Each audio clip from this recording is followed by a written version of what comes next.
ನಮಸ್ಕಾರ ವೀಕ್ಷಕರೇ, ಶುಭೋದಯ. ನೀವು ನೋಡ್ತಾ ಇದ್ದೀರಾ, ಇದು Srinidhi publications, avenue road, Balepete, Bengaluru ಅರ್ಪಿಸುವ ಮಹರ್ಷಿ ವಾಣಿ ನೇರ ಪ್ರಸಾರ ಕಾರ್ಯಕ್ರಮ. ಪವರ್ಡ್ ಬೈ ಅಮೃತ ಬಿಂದು, ನಮ್ಮ ಅಗರಬತ್ತಿ ಪಾರ್ಟ್ನರ್ ಮೋಕ್ಷ ಅಗರಬತ್ತಿಗಳು. ಮಹರ್ಷಿ ವಾಣಿ ನೇರ ಪ್ರಸಾರ ಕಾರ್ಯಕ್ರಮಕ್ಕೆ ತಮ್ಮೆಲ್ಲರಿಗೂ ಆದರದ ಅತ್ಯಾತ್ಮೀಯ ಸ್ವಾಗತ, ಸುಸ್ವಾಗತ ಅಂತ ಇದ್ದೀನಿ. ಎಂದಿನಂತೆ ನಾನು ನಿಮ್ಮ ದಿವ್ಯಾ ಆಲೂರ್. ಇನ್ನು ಬನ್ನಿ ಗುರುಗಳನ್ನ ಕಾರ್ಯಕ್ರಮಕ್ಕೆ ಸ್ವಾಗತಿಸೋ ಹೊತ್ತಾಗಿದೆ ಅಲ್ವಾ? ಸ್ವಾಗತಿಸ್ಬಿಡೋಣ. ಶ್ರೀಯುತರು ಬ್ರಹ್ಮಶ್ರೀ ಆನಂದ ಸಿದ್ಧಿಪೀಠಂನ ಸಂಸ್ಥಾಪಕರು, ಖ್ಯಾತ ಜ್ಯೋತಿಷ್ಯರು, ಚಕ್ಷುರ್ಮತಿ ವಿದ್ಯಾ ಪ್ರವೀಣರು, ಸ್ವರ ಜ್ಯೋತಿಷ್ಯದಲ್ಲೂ ಪಾಂಡಿತ್ಯವನ್ನ ಪಡ್ಕೊಂಡಿದ್ದಾರೆ. ಅವರೇ ಡಾಕ್ಟರ್ ಮಹರ್ಷಿ ಆನಂದ್ ಗುರೂಜಿ ಅವರು. ಗುರುಜಿ, ನಿಮಗೆ ಮಹರ್ಷಿ ವಾಣಿ ನೇರ ಪ್ರಸಾರ ಕಾರ್ಯಕ್ರಮಕ್ಕೆ ಪ್ರೀತಿಯ ಸ್ವಾಗತ. ಗುರುಜಿ ನಮಸ್ಕಾರಮ್ಮ. ಗುರುಜಿ, ಇವತ್ತು ತುಂಬಾನೇ ವಿಶೇಷವಾದ ದಿನ. ಯಾಕಂದ್ರೆ ಇಡೀ ವಿಶ್ವಕ್ಕೆ ನಮ್ಮ ಹಿಂದೂ ಧರ್ಮದ ಮಹತ್ವವನ್ನು ಸಾರಿದಂತಹ ಮಹಾನ್ ಚೇತನ ಅಂತಾನೆ ಹೇಳ್ಬೋದು, ಸಂತ ಶ್ರೇಷ್ಠ ವಿವೇಕಾನಂದರ ಜನ್ಮ ದಿನೋತ್ಸವ. ಇವತ್ತು 153ನೇ ಜಯಂತಿ. ಹಾಗಾಗಿ ಕಾರ್ಯಕ್ರಮವನ್ನು ಪ್ರಾರಂಭ ಮಾಡೋಕ್ಕೂ ಮುನ್ನ ಆ ಮಹಾತ್ಮನನ್ನು ಒಮ್ಮೆ ಸ್ಮರಿಸ್ತಾ ಕಾರ್ಯಕ್ರಮ ಪ್ರಾರಂಭಿಸೋಣವಾ? ಖಂಡಿತಮ್ಮ.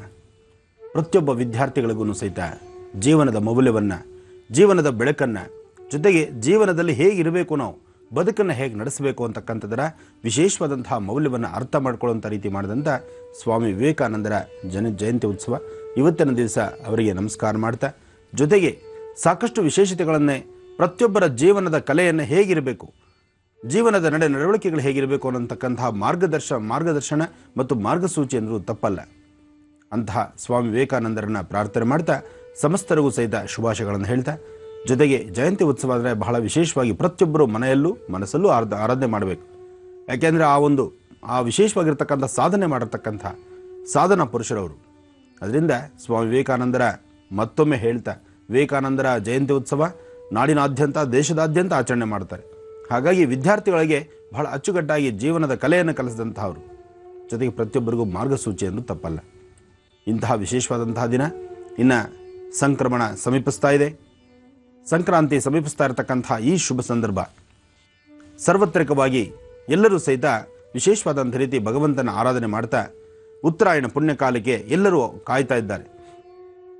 ದಕ್ಷಿಣಾಯನ ಮುಗಿತಾ ಇನ್ನೇನು ಉತ್ತರಾಯಣ ಪುಣ್ಯಕಾಲಕ್ಕೆ ಆಗಮನ ಆಗತಕ್ಕಂತಹ ಈ ಒಂದು ಶುಭ ಮುಹೂರ್ತಗಳು ಇನ್ನೇನು ಸಮೀಪಿಸ್ತಾ ಇದೆ. ಸಂಕ್ರಾಂತಿ ಹಬ್ಬ ಬಂತು ಅಂದರೆ ಎಲ್ಲೆಲ್ಲೂ ಸಹಿತ ಸುಗ್ಗಿಯೇ ಸುಗ್ಗಿ. ಆ ಗೋವುಗಳನ್ನು ಪೂಜೆ ಮಾಡ್ತಕ್ಕಂಥದ್ದು, ಎತ್ತುಗಳನ್ನು ಪೂಜೆ ಮಾಡ್ತಕ್ಕಂಥದ್ದು, ರೈತರಿಗೆ ಒಂದು ವಿಶೇಷವಾದಂತಹ ಹಬ್ಬ. ಎತ್ತುಗಳನ್ನು ಕಿಚ್ಚಾಯಿಸ್ತಕ್ಕಂಥದ್ದು, ಎತ್ತುಗಳ ಮೈಮೇಲಿರ್ತಕ್ಕಂತಹ ಕ್ರಿಮಿಕೀಟಗಳು ಈ ಚಳಿ ಆದ್ದರಿಂದ, ಈ ಅಲ್ಲೂ ಬೀಳ್ತಕ್ಕಂತಹ ಹಿಮದ ಒಂದು ಇದಾದ್ರಿಂದ ಇಂಥ ಸಮಯದಲ್ಲಿ ಎತ್ತುಗಳ ಮೈಮೇಲಿರ್ತಕ್ಕಂಥ ಸಣ್ಣ ಪುಟ್ಟ ಕ್ರಿಮಿಕೀಟಗಳಿದ್ದರೂ ಅದು ದೂರ ಆಗಲಿ ಅಂತ ಕಿಚ್ಚಾಯಿಸುವಂತಹ ಪದ್ಧತಿ ಇವತ್ತಿಗೂ ಇದೆ. ಹಾಗೆ ಊರಿನಲ್ಲಿ, ಗ್ರಾಮದಲ್ಲಿ ಒಂದು ವಿಶೇಷವಾದಂತಹ ಶಾಂತಿ ನೆಲೆಸಬೇಕಾದ್ರೆ ಊರಾಚೆ ಒಂದು ವಿಶೇಷವಾದಂಥ ರೀತಿ ಅಗ್ನಿಯನ್ನು ಹಾಕಿ ಅಲ್ಲಿ ಹಸುಗಳನ್ನು, ಎತ್ತುಗಳನ್ನು ಕಿಚ್ಚಾಯಿಸ್ತಕ್ಕಂಥ ಪದ್ಧತಿಯೂ ಇದೆ. ಹಾಗೆ ಎಲ್ಲರೂ ಸಹಿತ ಒಂದೇ ಕಡೆ ಸೇರಿ ಹಬ್ಬವನ್ನು ಆಚರಣೆ ಮಾಡ್ತಕ್ಕಂತಹ ಪದ್ಧತಿಯೂ ಇದೆ. ಎತ್ತಿನ ಗಾಡಿಗಳಿಗೆ ಸಿಂಗಾರ ಮಾಡಿ, ಸಣ್ಣ ಪುಟ್ಟ ಮಕ್ಕಳನ್ನು ಕರ್ಕೊಂಡು ಎಲ್ಲ ಕಡೆಯೂ ಸಹಿತ ಪೊಂಗಲ್ ಅಂತಕ್ಕಂಥ ಒಂದು ವಿಶೇಷವಾದಂತಹ ರೀತಿ ಪದಾರ್ಥವನ್ನು ಮಾಡಿ, ಎಳ್ಳು, ಬೆಲ್ಲ, ಕೊಬ್ಬರಿ ಪ್ರತಿಯೊಂದನ್ನು ಸಹಿತ ಬೆಳೆದಂತಹ ಪದಾರ್ಥಗಳನ್ನು ಒಂದು ಕಡೆ ಸೇರಿಸಿ ಪೂಜೆ ಮಾಡಿ ಅದನ್ನು 10 ಜನಕ್ಕೆ ಹಂಚುವಂಥದ್ದು. ಹಾಗಾಗಿ ಸಂಕ್ರಾಂತಿಯ ವಿಶೇಷ ಬಹಳ ವಿಶೇಷವಾಗಿರುತ್ತೆ. ಪ್ರತಿಯೊಬ್ಬರ ಮನೆಗಳಲ್ಲೂ ಈಗಾಗಲೇ ಸಿದ್ಧತೆ ಆಗಿರಬಹುದು. ಅದರಲ್ಲೂ ಈ ವರ್ಷದ ಸಂಕ್ರಾಂತಿ ಬಹಳ ವಿಶೇಷವಾಗಿದೆ. ಇತ್ತ ಭೋಗಿ ಹಬ್ಬ, ಸಂಕ್ರಮಣದ ಹಬ್ಬ. ಹಾಗೆ ಸಂಕ್ರಮಣದಲ್ಲಿ ಆಚರಿಸಬೇಕಾದಂತಹ ನಿಯಮಗಳು ಸಾಕಷ್ಟು ವಿಶೇಷವಾಗಿದೆ. ಅಂತಹ ನಿಯಮಗಳ ಬಗ್ಗೆಯೂ ಸಹಿತ ನಾನು ತಿಳಿಸ್ಕೊಡ್ತೇನೆ. ಜೊತೆಗೆ ಇವತ್ತಿನ ದಿವಸ ಭಾಳ ವಿಶೇಷವಾದಂಥ ದಿನ. ಹಬ್ಬದ ಆಚರಣೆ ಹೇಗೆ ಮಾಡಬೇಕು, ಜೊತೆಗೆ ಹಬ್ಬದಲ್ಲಿ ಏನೆಲ್ಲ ವಿಶೇಷತೆಗಳಿದೆ, ಇವೆಲ್ಲ ವಿಚಾರವನ್ನು ತಿಳಿಸ್ತೇನೆ. ಇನ್ನು ಸಂಕ್ರಮಣದ ಹಿಂದಿನ ದಿನ ಅಂದರೆ ಭೋಗಿ ಹಬ್ಬ, ಅವತ್ತಿನ ದಿವಸ ಏನೆಲ್ಲ ಆಚರಣೆ ಮಾಡಬೇಕು, ಆ ಆಚರಣೆ ಮಾಡಬೇಕಾದಂಥ ರೀತಿ ನೀತಿ ಏನು ಅದನ್ನು ತಿಳ್ಕೊಳ್ಳೋಣ. ಇನ್ನು ಶಬರಿಮಲೆಗೆ ಸಾಕಷ್ಟು ಜನ ಎಲ್ಲ ಧಾವಿಸಿ ಹೊರಟಿದ್ದಾರೆ. ನಡೀತಕ್ಕಂಥ 14ನೇ ತಾರೀಕು ಮಕರ ಸಂಕ್ರಮಣದ ವಿಶೇಷವಾದಂಥ ದಿನ. ಸ್ವಾಮಿಯೇ ಶರಣಮಯ್ಯಪ್ಪ, ಆ ಅಯ್ಯಪ್ಪನ ಅನುಷ್ಠಾನಕ್ಕೋಸ್ಕರ, ಆ ಒಂದು ಶುಭ ಮುಹೂರ್ತಕ್ಕೋಸ್ಕರ, ಆ ಮುಹೂರ್ತದಲ್ಲಿ ನಡಿಬಹುದಾದಂಥ ಸಂಧ್ಯಾಕಾಲ ಗೋಧೂಳಿ ಲಗ್ನ, ಪಂದಳ ರಾಜರು ಮಾಡಿಸ್ಕೊಟ್ಟಿರ್ತಕ್ಕಂಥ ಚಿನ್ನದ ಆಭರಣಗಳನ್ನು, ಸ್ವಾಮಿಗೆ ವಜ್ರ ಖಚಿತವಾದಂತಹ ಕಿರೀಟಗಳು ಮತ್ತು ಸ್ವಾಮಿಯ ಕರ್ಣಕುಂಡಲಗಳು, ವಿಶೇಷವಾದಂತಹ ಆಭರಣಗಳು ಇವೆಲ್ಲವನ್ನು ಸಹಿತ ಪಂದಳದಿಂದ ಎರೆಮಲೆಯ ಮಾರ್ಗವಾಗಿ ಪಂಪಾ ಸೇರಿಕೊಂಡು ಪಂಪಾಯಿಂದ ಸ್ವಾಮಿಯ ಸಾನ್ನಿಧ್ಯಕ್ಕೆ ಬರುತ್ತೆ. ಇಂತಹ ವಿಶೇಷವಾಗಿರ್ತಕ್ಕಂಥ ಸಾನ್ನಿಧ್ಯಕ್ಕೆ ಬರ್ತಕ್ಕಂಥ ಆಭರಣಗಳನ್ನು ಸ್ವಾಮಿಗೆ ಅಲಂಕಾರ ಮಾಡಿ ಆ ಸುಂದರವಾದಂತಹ ಒಂದು ಸಂಜೆ ಅಂದರೆ ಗೋಧೂಳಿ ಲಗ್ನ ಸಾಯಂ ಸಂಜೆ 6:30 ಕರೆಕ್ಟಾಗಿ ಕಾಣಿಸ್ತಕ್ಕಂತಹ ಒಂದು ಬೆಳ್ಳಿಯ ನಕ್ಷತ್ರ. ಆ ನಕ್ಷತ್ರ ರಜತ ನಕ್ಷತ್ರವನ್ನು ನೋಡದೇ ಒಂದು ವೈಭೋಗ. ಆ ನಕ್ಷತ್ರವನ್ನು ನೋಡ್ತಾ ಸ್ವಾಮಿಯ ದರ್ಶನ ಮಾಡತಕ್ಕಂತಹದ್ದು ಬಹಳ ವಿಶೇಷವಾಗಿರುತ್ತೆ. ಈ ಆಭರಣಕ್ಕೆ ಚಿನ್ನದ ಆಭರಣವನ್ನು ಪಂದಳ ರಾಜನ ವಂಶಸ್ಥರಿಂದ ಅಲ್ಲಿ ಆಭರಣವನ್ನು ತರತಕ್ಕಂತಹ ಪದ್ಧತಿ. ಆ ಆಭರಣವನ್ನು ತರಬೇಕಾದರೂ ಸಹಿತ ಅಲ್ಲಿಗೆ ಗರುಡ ಆ ಆಭರಣದ ಮೇಲೆ ಅಲ್ಲಿಂದಲೂ ಜೊತೆ ಬರ್ತಕ್ಕಂಥದ್ದು. ಇದು ಎಷ್ಟೇ ವಿಶೇಷವಾಗಿದೆ ನೋಡಿ. ಕಲಿಯುಗದಲ್ಲಿ ಇಷ್ಟೊಂದು ವಿಶೇಷವಾಗಿರ್ತಕ್ಕಂತಹ ಸಾಕಷ್ಟು ಅಭಿವೃದ್ಧಿಯತ್ತ ನಡೆದಿದ್ರೂ ಸಹಿತ ದೈವ ಸಾನ್ನಿಧ್ಯ, ದೈವ ಸಂಕಲ್ಪ, ಪರಂಪರಿತವಾಗಿ ಬಂದಿರತಕ್ಕಂಥ ಅನುಷ್ಠಾನಗಳು ಇದು ಯಾವುದಕ್ಕೂ ಕೊರತೆ ಇಲ್ಲ. ಈ ಧಾರ್ಮಿಕದ ಜೀವನವೇ ಹಾಗೆ, ಧಾರ್ಮಿಕದ ರಥಯಾತ್ರೆಯೇ ಹಾಗೆ. ನಡೀತಕ್ಕಂಥ ಅನುಷ್ಠಾನಗಳನ್ನು ಕ್ರಮಬದ್ಧವಾಗಿ ನಾವು ಮಾಡಿದ್ದೇ ಆದರೆ ಸಾಕಷ್ಟು ವಿಶೇಷತೆಗಳನ್ನು ಅಲ್ಲಿಂದಲೇ ನಾವು ನೋಡ್ತಾ ಇರಬಹುದು. ಅಂತಹ ವಿಶೇಷವಾಗಿರ್ತಕ್ಕಂಥ ಸಾನ್ನಿಧ್ಯದ ಶಬರಿಮಲೆ ಸ್ವಾಮಿ ಅಯ್ಯಪ್ಪನ ಅನುಷ್ಠಾನವನ್ನು ಶ್ರದ್ಧೆಯಿಂದ ಮಾಡೋದಕ್ಕೆ ಇದೊಂದು ಬಹಳ ವಿಶೇಷವಾದಂಥ ದಿನ. ಹಾಗೆ ಶಬರಿಮಲೆಗೆ ಯಾತ್ರೆಗೆ ಹೊರಡೋರು ಸ್ವಲ್ಪ ಜನ ಈ ಒಂದು ಜ್ಯೋತಿಯನ್ನು ನೋಡಲಿಕ್ಕೋ ಅಥವಾ ಆ ಒಂದು ವಿಶೇಷವಾದಂಥ ಅಲಂಕಾರವನ್ನು ನೋಡಲಿಕ್ಕೋ ಸ್ವಲ್ಪ ಜನ ಇದ್ದರೆ, ಶಬರಿಮಲೆ ಯಾತ್ರೆ ಮುಗಿಸಿ ಬಂದಂಥವರು ಅವರಿರ್ತಕ್ಕಂಥ ಪ್ರಾಂತ್ಯಗಳಲ್ಲಿ ಮಾಡಬಹುದಾದಂಥ ಸಂಜೆ 14ನೇ ತಾರೀಕು ಏನು ಅನುಷ್ಠಾನ ಮಾಡ್ತಾರೆ ಅದು ನಾನು ತಿಳಿಸ್ಕೊಡ್ತೇನೆ. ಸ್ವಲ್ಪ ಸಮಯ ಕಾಯ್ತಾರೋಣ. ಈಗಷ್ಟೇ ಒಂದು ಚಿಕ್ಕ ಜಲಕನ್ನ ನೋಡಿದ್ರಿ, ಪ್ರೋಮೋ ನೋಡ್ತಾ ಇದ್ರಿ. ಸಂಕ್ರಾಂತಿ ಹಬ್ಬದಂದು ಬಹಳ ವಿಶೇಷವಾಗಿ ಮೂಡ್ಬರ್ತಿದೆ ನಮ್ಮ ಮಹರ್ಷಿ ವಾಣಿ ಕಾರ್ಯಕ್ರಮ. ಹಾಗಾಗಿ ತಪ್ಪದೆ ವೀಕ್ಷಿಸಿ. ಬರೀ 1.5 ಗಂಟೆ ಬರೋದಿಲ್ಲ, 8ರಿಂದ 10ರವರೆಗೂ ಬರುತ್ತೆ ಕಾರ್ಯಕ್ರಮ. ಬಿಜಾಪುರದಲ್ಲಿ ಜರುಗಿದಂತಹ ಒಂದು ಮಹೋನ್ನತವಾದ ಕಾರ್ಯಕ್ರಮ ಇದಾಗಿತ್ತು. ಹಾಗಾಗಿ ಆ ಎಲ್ಲ ದೃಶ್ಯಗಳನ್ನ ತಾವತ್ತು ನೋಡಬಹುದು. ಜೊತೆಗೆ ಗುರೂಜಿಯವರು ಹಬ್ಬದ ವಿಶೇಷತೆಯ ಕುರಿತಾಗಿ ಕೂಡ ಸಾಕಷ್ಟು ಮಹತ್ತರವಾದ ಮಾಹಿತಿಯನ್ನ ನೀಡಲಿದ್ದಾರೆ. ಹಾಗೆ ಗುರೂಜಿಯವರು ಮಕರ ಸಂಕ್ರಾಂತಿಯ ಒಂದು ವಿಶೇಷತೆಯ ಕುರಿತಾಗಿ ತಿಳಿಸ್ಕೊಡ್ತಿದ್ರಿ. ಈ ಮಾತನ್ನ ತಿಳಿಸ್ಬಿಡೋಣ ಗುರೂಜಿ, ಆಮೇಲೆ ಮರ್ತರೆ ಕಷ್ಟ, ಯಾಕಂದ್ರೆ ಹತ್ರ ಆಗ್ತಾ ಇದೆ ಸಂಕ್ರಾಂತಿ ಹಬ್ಬ. ಹಾಗಾಗಿ ವೀಕ್ಷಕರೇ, ಗುರೂಜಿಯವರು ಸಂಕ್ರಾಂತಿ ಹಬ್ಬದಂದು ಬರ್ತಾ ಇದ್ದಾರೆ ಚನ್ನವೀರಯ್ಯನ ಪಾಳ್ಯ, ಸೋಂಪುರ, ವರಹಾಸಂದ್ರ, ನೈಸ್ ಕಾರಿಡಾರ್ ಸರ್ಕಲ್ ಪಕ್ಕ, ಕೆಂಗೇರಿ ಹೋಬಳಿ, ಬೆಂಗಳೂರು ದಕ್ಷಿಣ ತಾಲೂಕು. ಬಸವೇಶ್ವರ ದೇವಸ್ಥಾನದವರು, ಹಾಗೆಯೇ MRR ಡೆವಲಪರ್ಸ್ ರವರು ಹಾಗೂ ಬಸವೇಶ್ವರ ಭಕ್ತ ಮಂಡಳಿ ಇವರೆಲ್ಲರೂ ಜಂಟಿಯಾಗಿ ಬಹಳ ವಿಶೇಷವಾಗಿ ಸಂಕ್ರಾಂತಿ ಹಬ್ಬ ಆಚರಿಸ್ತಾ ಇದ್ದಾರೆ. ಹೇಗೆ ಗೊತ್ತಾ, ಒಂದು ಮಾತು ಹೇಳ್ತಾರಲ್ವಾ ಗುರೂಜಿ, ಈ ಥರ ಇರಬೇಕು, ಕೈ ಯಾವಾಗಲೂ ದಾನ ಮಾಡುವಂತಿರಬೇಕು ಅಂತ. ಎಷ್ಟು ವಿಶೇಷವಾದ ಒಂದು ದಿನದಂದು ಹಸುವಿನ ಹಾಲಿನ ಗಿಣ್ಣನ್ನು ಕೂಡ ಉಚಿತವಾಗಿ ನೀಡ್ತಾ ಇದ್ದಾರಂತೆ.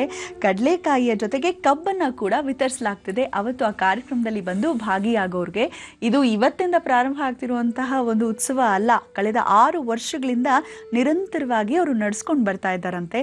ಖಂಡಿತವಾಗ್ಲೂ ಒಂದು ಅರ್ಥಪೂರ್ಣವಾದ ಕಾರ್ಯಕ್ರಮ ಇದು ಅಂತ ನಾನು ಭಾವಿಸ್ತೇನೆ. ಗುರೂಜಿಯವರು ಕೂಡ ಬರ್ತಾ ಇದ್ದಾರೆ. ಖಂಡಿತ ಆಸಕ್ತರೆಲ್ಲರೂ ಕೂಡ ಬರಬಹುದು, ಪ್ರಸಾದ ಸ್ವೀಕರಿಸಬಹುದು ಅಂತ ತಿಳಿಸ್ತಾ ಇದ್ದೇನೆ. ಅದು ಬರ್ತಕ್ಕಂತಹ ಒಬ್ಬರಿಬ್ಬರಿಗೆ ಎಲ್ಲ ಗೆಣ್ಣು ಕೊಡ್ತಕ್ಕಂಥದ್ದು. ಬರ್ತಕ್ಕಂತಹ ಭಕ್ತ ಸಮೂಹ ಎಷ್ಟು ಜನ ಇದೆಯೋ, ಸುಮಾರು ಒಂದು 50,000 ಜನ ಅಂತ ಅಲ್ಲಿ ಅಂದ್ಕೊಂಡಿದ್ದಾರೆ. ಅಂದರೆ ಸುತ್ತಮುತ್ತ ಭಾಗದ ಸಾಕಷ್ಟು ಗೋವುಗಳಿಂದ ಬಂದಂಥ ಗೆಣ್ಣನ್ನು ಒಂದು ಕಡೆ ಸೇರಿಸಿ ಅಲ್ಲಿ ವಿಶೇಷವಾದಂಥ ರೀತಿ ನೈವೇದ್ಯವನ್ನು ಮಾಡಿ ಅಲ್ಲಿ ಹಂಚತಕ್ಕಂಥದ್ದು. ಬರೀ ಅಷ್ಟೇ ಅಲ್ಲ, ಬರ್ತಕ್ಕಂತಹ ಪ್ರತಿಯೊಬ್ಬರಿಗೂ ಒಂದೊಂದು ಸೇರುಗಟ್ಟಲೆ ಕಡಲೆಕಾಯಿ ಜೊತೆಗೆ ಕಬ್ಬಿನ ಜಲ್ಲೆ. ಇನ್ನು ವಿಶೇಷವಾಗಿ ಅಲ್ಲಿ ಸೃಷ್ಟಿಗೆ ಒಂದು ವಿಶೇಷ ಅಂತ ಹೇಳ್ಬೋದು, ಒಂದು ಗೋಮಾತೆಯ ಅನುಷ್ಠಾನ ಈ ಬಾರಿ ಭಾಳ ವಿಶೇಷವಾಗಿದೆ. ನಾನು ಮೊನ್ನೆಯಿಂದ ತಿಳಿಸ್ತಾ ಇದ್ದೇನೆ, ಜನ್ಮ ಕೊಟ್ಟ ತಾಯಿ 3 ತಿಂಗಳು ಎದೆ ಹಾಲು ಕೊಟ್ಟರೆ 3 ತಿಂಗಳಿಂದ ಆಚೆಗೆ ನಮ್ಮ 100 ವರ್ಷಗಳು ತುಂಬೋ ತನಕ ಆದರೂ ಸಹಿತ ಸತತವಾಗಿ ಗೋಕ್ಷೀರ ಅಂದರೆ ಹಾಲು, ಮೊಸರು, ತುಪ್ಪ, ಗೋಮಯ, ಮತ್ತು ಗೋಮೂತ್ರ ಪ್ರತಿಯೊಂದು ಸಹಿತ. ಯಾಕೆಂದರೆ ಗೋಮಯ ಗೋಮೂತ್ರದಿಂದಲೂ ಔಷಧಿ ಗುಣಗಳಿದೆ. ಮನುಷ್ಯನಿಗೆ ಬೇಕಾದಂತಹ ಪ್ರತಿಯೊಂದು ಆ ಪಂಚಗವ್ಯದಲ್ಲಿ ಹಾಲು, ಮೊಸರು, ತುಪ್ಪ, ಗೋಮಯ, ಗೋಮೂತ್ರ ಈ 5 ಭಾಗಗಳು ಸಹಿತ ಗೋವಿನಿಂದ ಬರ್ತಕ್ಕಂಥದ್ದೇ. ಇಂತಹ ಪಂಚಗವ್ಯವನ್ನು ತೆಗೆದುಕೊಳ್ಳತಕ್ಕಂತಹ ಆ ಒಂದು ವಿಶೇಷತೆ ಇರತಕ್ಕಂಥ ಗೋಮಾತೆಯ 300 ಮುಕ್ಕೋಟಿ ದೇವತೆಗಳ ಸಹಿತ ವಾಸಸ್ಥಾನವಾಗಿರ್ತಕ್ಕಂತಹ ಆ ಗೋಮಾತೆಯ ಅನುಷ್ಠಾನವನ್ನು ಬಹಳ ಶ್ರದ್ಧೆಯಿಂದ ಅರ್ಥಗರ್ಭಿತವಾಗಿ ನಡೀತಕ್ಕಂಥದ್ದು.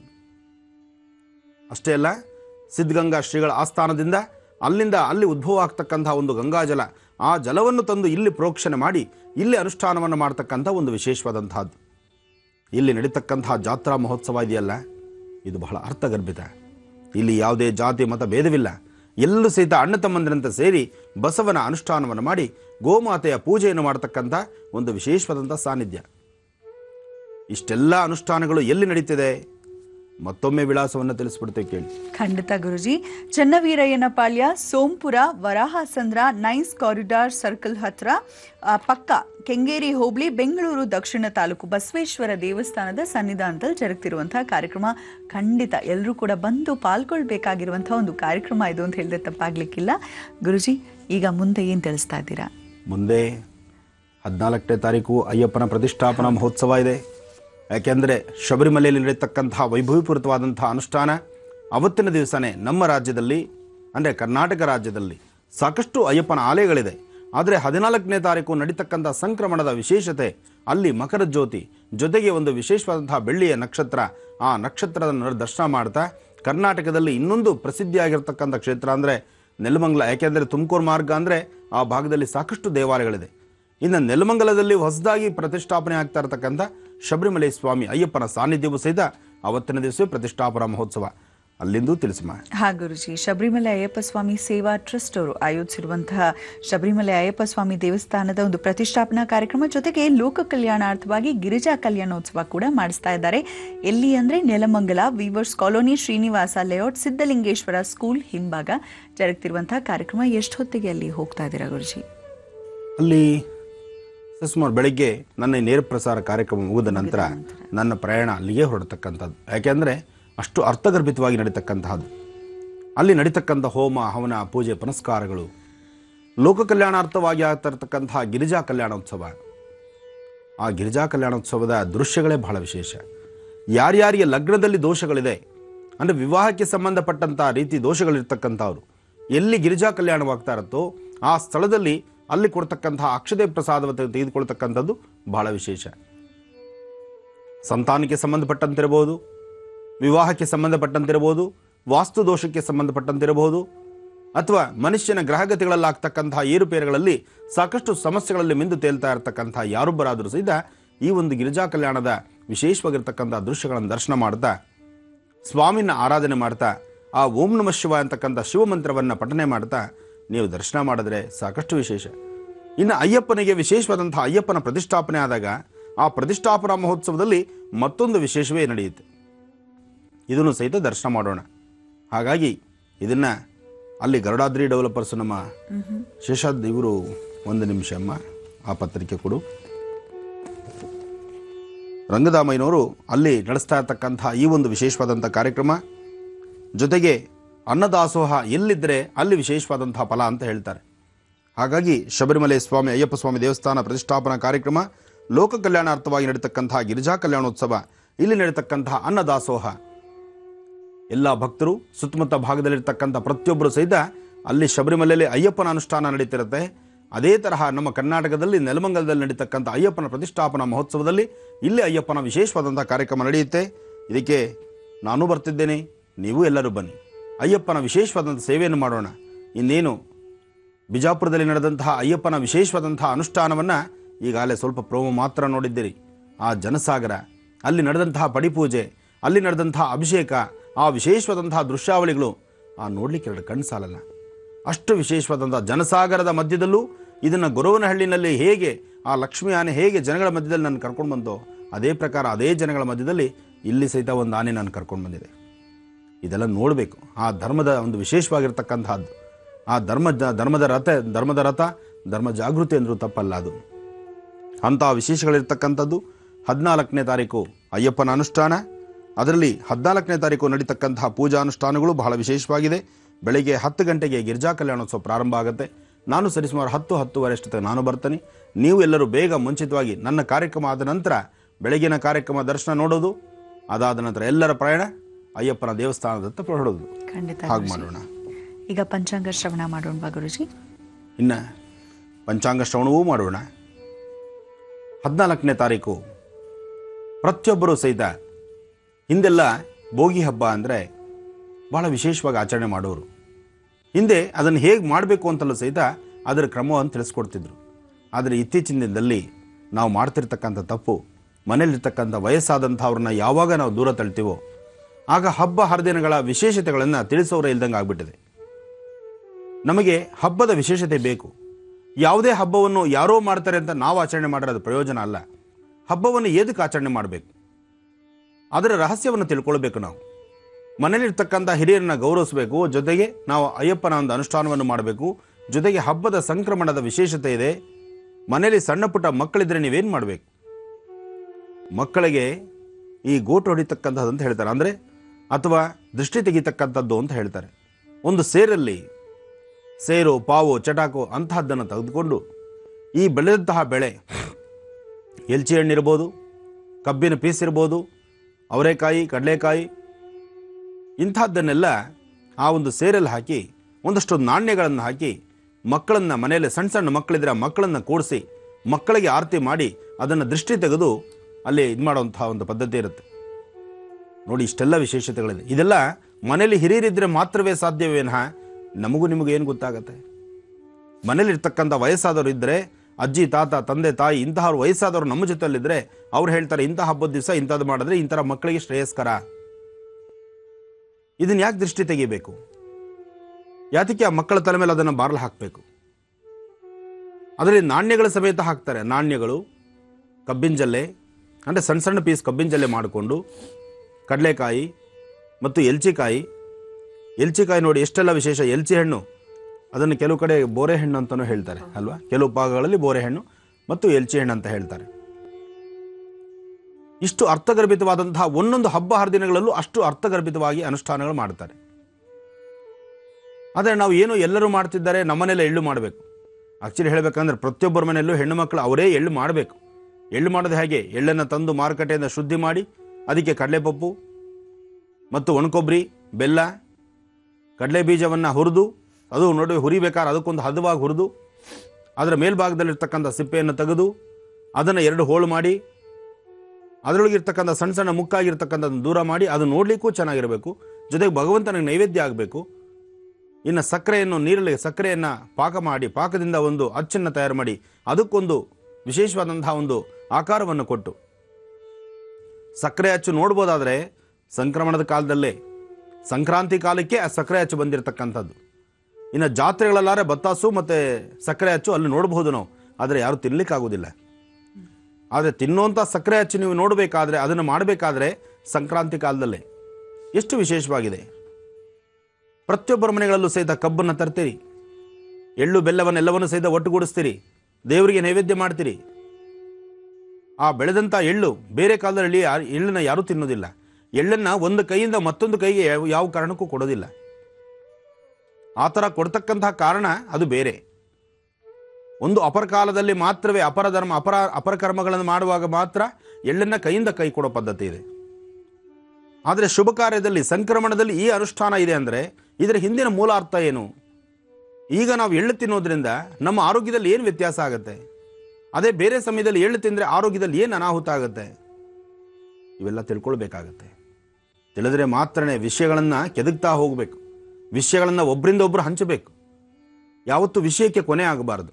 ಯಾಕೆಂದರೆ ಮುಂದಿನ ಪ್ರಜೆಗಳಿಗೆ, ಮುಂದಿನ ಮಕ್ಕಳಿಗೆ, ನಮ್ಮ ಮುಂದಿನ ಸಂತತಿಗೆ ಇಂತಹ ವಿಷಯಗಳು, ಇಂತಹ ಮೌಲ್ಯಾಧಾರಿತವಾಗಿರ್ತಕ್ಕಂಥ ವಿಷಯಗಳನ್ನು ಮಕ್ಕಳಿಗೆ ಮನಮುಟ್ಟುವಂತೆ ತಿಳಿಸಬೇಕು. ನಾವು ತಿಳಿಸಿ ಅವ್ರನ್ನ ಮತ್ತೊಬ್ಬರಿಗೆ ತಿಳಿಸುವಂತ ಆಗಬೇಕು. ಯಾಕೆಂದ್ರೆ ನಮ್ಮ ಸಂಸ್ಕೃತಿ, ನಮ್ಮ ಧರ್ಮ, ನಮ್ಮಲ್ಲಿರ್ತಕ್ಕಂಥ ಕೆಲವು ದೈವ ರಹಸ್ಯಗಳು, ಹಬ್ಬ ಹರಿದಿನದ ವಿಶೇಷತೆಗಳು, ಇವೆಲ್ಲವನ್ನು ಸಹಿತ ಮುನ್ಮುಂದಕ್ಕೆ ಬೆಳೆಸ್ತಾ ಹೋಗ್ಬೇಕು. ನಾವು ಯಾವುದು ನಶಿಸ ಹೋಗಬಾರ್ದು. ಅದೇ ನಮ್ಮ ಹಿಂದೂ ಧರ್ಮ. ಗುರುಜಿ, ಈಗ ಪಂಚಾಂಗ ಶ್ರವಣ ಮಾಡೋಣವಾ? ಖಂಡಿತಮ್ಮ. ಓಂ ವಾಮದೇವಾಯ ನಮೋ, ಜ್ಯೇಷ್ಠಾಯ ನಮಃ, ಶ್ರೇಷ್ಠಾಯ ನಮೋ, ರುದ್ರಾಯ ನಮಃ, ಕಾಲಾಯ ನಮಃ, ಕಲವಿಕರಣಾಯ ನಮೋ, ಬಲವಿಕರಣಾಯ ನಮೋ, ಬಲಾಯ ನಮೋ, ಬಲಪ್ರಮದನಾಯ ನಮೋ, ಸರ್ವಭೂತಗಮನಾಯ ನಮೋ, ಮನೋನ್ಮನಾಯ ನಮಃ. ಗೋರೇಭ್ಯೋ ಗೋರೇಭ್ಯೋ ಗೋರಗೋರತರೇಭ್ಯಃ ಸರ್ವೇಭ್ಯಃ ಸರ್ವಸರ್ವೇಭ್ಯೋ ನಮಸ್ತೆ ಅಸ್ತು ರುದ್ರರೂಪೇಭ್ಯಃ.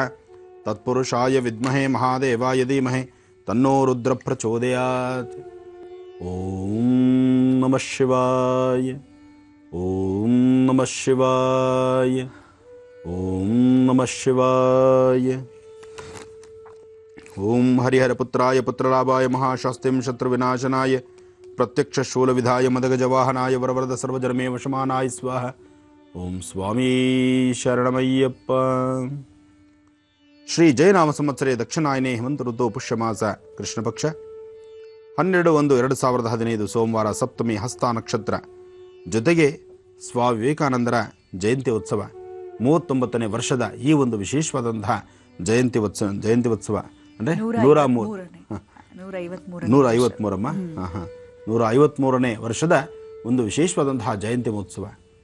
ಹಿಂದೊಂದು ದಿವಸ ನಮ್ಮ ಧರ್ಮದ ಒಂದು ವಿಶೇಷತೆಯನ್ನು ತಿಳಿಸ್ಲಿಕ್ಕಾಗಿ ಚಿಕಾಗೋಲ್ಲಿ ನಡೆದಂತಹ ಒಂದು ಕಾರ್ಯಕ್ರಮದಲ್ಲಿ ಸ್ವಾಮಿ ವಿವೇಕಾನಂದರು ಬಹಳಷ್ಟು ಶ್ರದ್ಧೆಯುತವಾಗಿ ನಮ್ಮ ಧರ್ಮವನ್ನು ಅವರು ಸಹಿತ ಪ್ರತಿಯೊಂದು ಕಡೆನೂ ಧರ್ಮದ ಒಂದು ತಿಳಿ ಹೇಳಬೇಕು, ಧರ್ಮದಲ್ಲಿರ್ತಕ್ಕಂಥ ರಹಸ್ಯವನ್ನು ತಿಳಿಸಬೇಕು ಅಂತೇಳಿ ನಮ್ಮ ಧರ್ಮದ ಗ್ರಂಥವನ್ನು ಅವರು ಸಹಿತ ಚಿಕಾಗೋಗೆ ತೆಗೆದುಕೊಂಡು ಹೋದರಂತೆ. ಆದರೆ ಅವರು ಹೊರಡಬೇಕಾದ್ರೆ ಅತಿ ಕಡಬಡತನ ಮತ್ತು ವಿದ್ಯೆ ಇದೆ, ಜ್ಞಾನವಿದೆ, ಅದಕ್ಕೆ ಬೇಕಾದಂಥ ಅಲಂಕಾರವಿರಲಿಲ್ಲ. ಆಗ ಇವತ್ತಿನ ದಿವಸ ಅವರು ತೊಟ್ಟಂತಹ ಒಂದು ಸಮವಸ್ತ್ರ ಏನಿದೆ, ಆ ಒಂದು ವಿಶೇಷವಾಗಿರ್ತಕ್ಕಂಥ ಅವ್ರದೇ ಆದಂತಹ ಒಂದು ವಿಭಿನ್ನ ಶೈಲಿಯಲ್ಲಿ ಆ ವಸ್ತ್ರವನ್ನು ಅವರು ರಾಜರು ಕೊಟ್ಟಿದ್ದಂತೆ.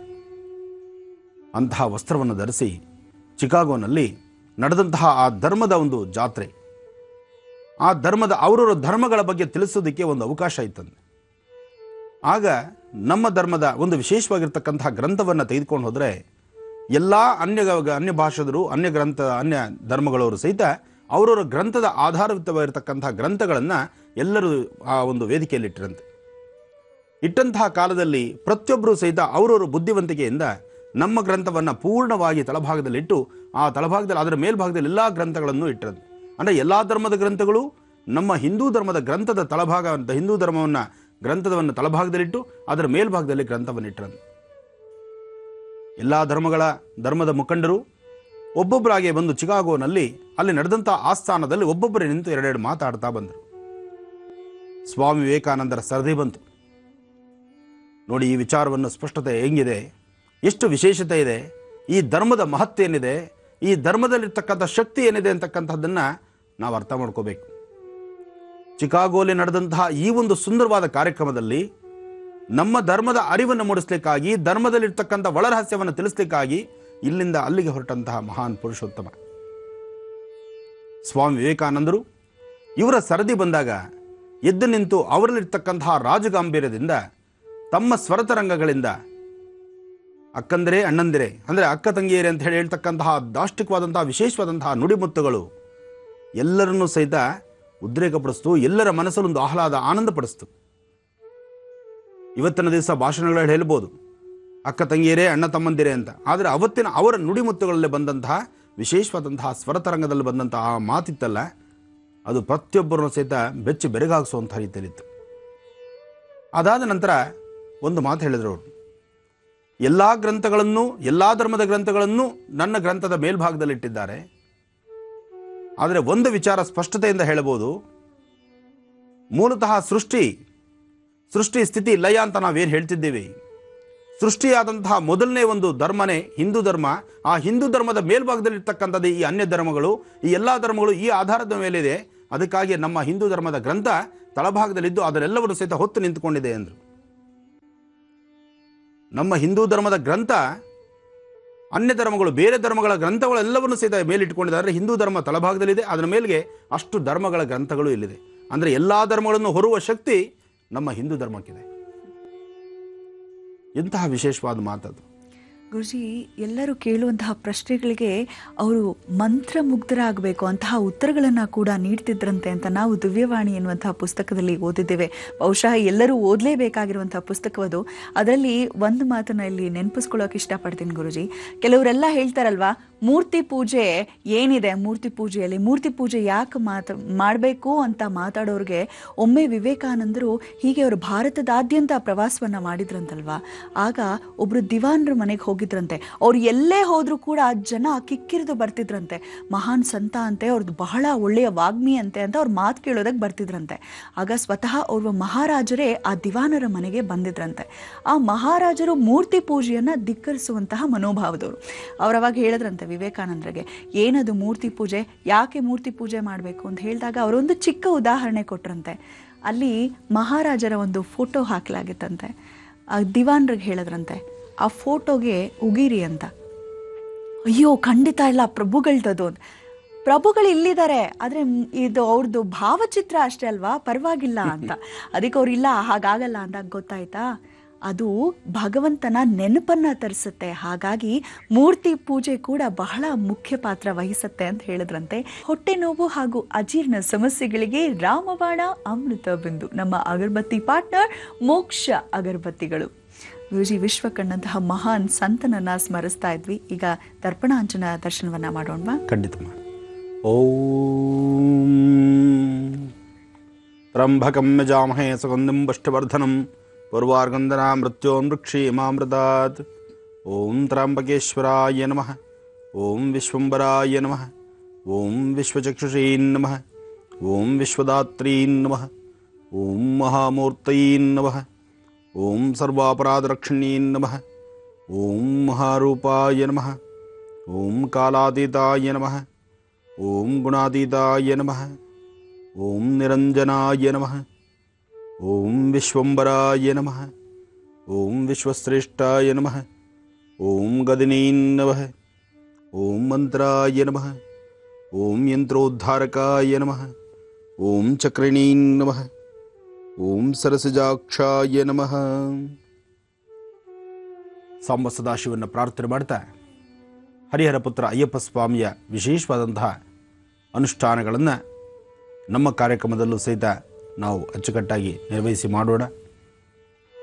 ಏಕೆಂದರೆ ಜನವರಿ 14, 15, 15ನೇ ತಾರೀಕು ಮಕರ ಸಂಕ್ರಮಣ, 14ನೇ ತಾರೀಕು ಭೋಗಿ ಹಬ್ಬ.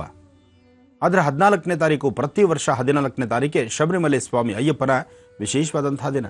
ಈ ದಿನ ಸಹಿತ ಶಾಸ್ತ್ರಬದ್ಧವಾಗಿ ಅನುಷ್ಠಾನಗಳು ಮಾಡತಕ್ಕಂಥದ್ದು ಪದ್ಧತಿ ಇದೆ. ಇನ್ನು ರಾಶಿಫಲದತ್ತ ಗಮನ ಹರಿಸೋಣ. ಇನ್ನಷ್ಟು ವಿಶೇಷವಾದಂಥ ಮಾಹಿತಿ ವಿಚಾರಗಳಿದೆ, ನಿಮ್ಮಂದೆ ತರ್ತೇನೆ. ಹಾಗೆ 15ನೇ ತಾರೀಕು ಸಂಕ್ರಾಂತಿಯ ವಿಶೇಷ ಕಡಲೆಕಾಯಿ ಪರಸೆ ಅನ್ನೋದಕ್ಕಿಂತ ಕಡಲೆಕಾಯಿ ಮತ್ತು ಕಬ್ಬನ್ನು ವಿತರಣೆ ಮಾಡ್ತಕ್ಕಂಥದ್ದು. ಅವತ್ತಿನ ದಿವಸ ಗೆಣ್ಣು ನೈವೇದ್ಯ ಮಾಡಿ ಬರ್ತಕ್ಕಂತಹ ಭಕ್ತರಿಗೆ ಗೆಣ್ಣನ್ನು ವಿತರಣೆ ಮಾಡ್ತಕ್ಕಂಥದ್ದು.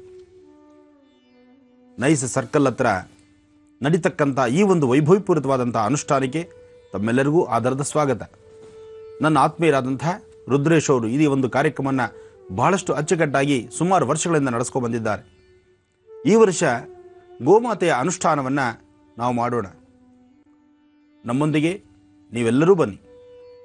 ಗೋಮಾತೆಯ ಅನುಷ್ಠಾನವನ್ನು ಮಾಡಿ ಆ ಗೋಮಹಾಲಕ್ಷ್ಮಿ 300 ಮುಕ್ಕೋಟಿ ದೇವತೆಗಳು ವಾಸವಾಗಿರ್ತಕ್ಕಂತಹ ಗೋಮಾತೆಯ ಅನುಷ್ಠಾನವನ್ನು ಮಾಡಿ ಆ ತಾಯಿಯ ಆಶೀರ್ವಾದವನ್ನು ಪಡೆಯೋಣ.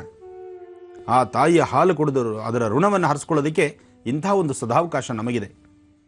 ಇಂತಹ ಸೇವೆಗೆ ನೀವೆಲ್ಲರೂ ಬನ್ನಿ, ನಾನು ಬರ್ತಿದ್ದೇನೆ. ಲಕ್ಷಣವಾದಂತಹ ರೀತಿ ತಾಯಿಯ ಸೇವೆಯನ್ನು ಮಾಡಿ ಅವಳ ಆಶೀರ್ವಾದವನ್ನು ತೆಗೆದುಕೊಳ್ಳೋಣ.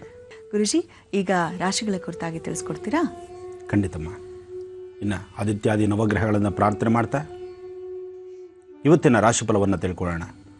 ನಮಃ ಸೂರ್ಯಾಯ ಚಂದ್ರಾಯ ಮಂಗಳಾಯ ಬುಧಾಯ ಚ ಗುರು ಶುಕ್ರ ಶನಿಭ್ಯಶ್ಚ ರಾಹವೇ ಕೇತವೇ ನಮಃ.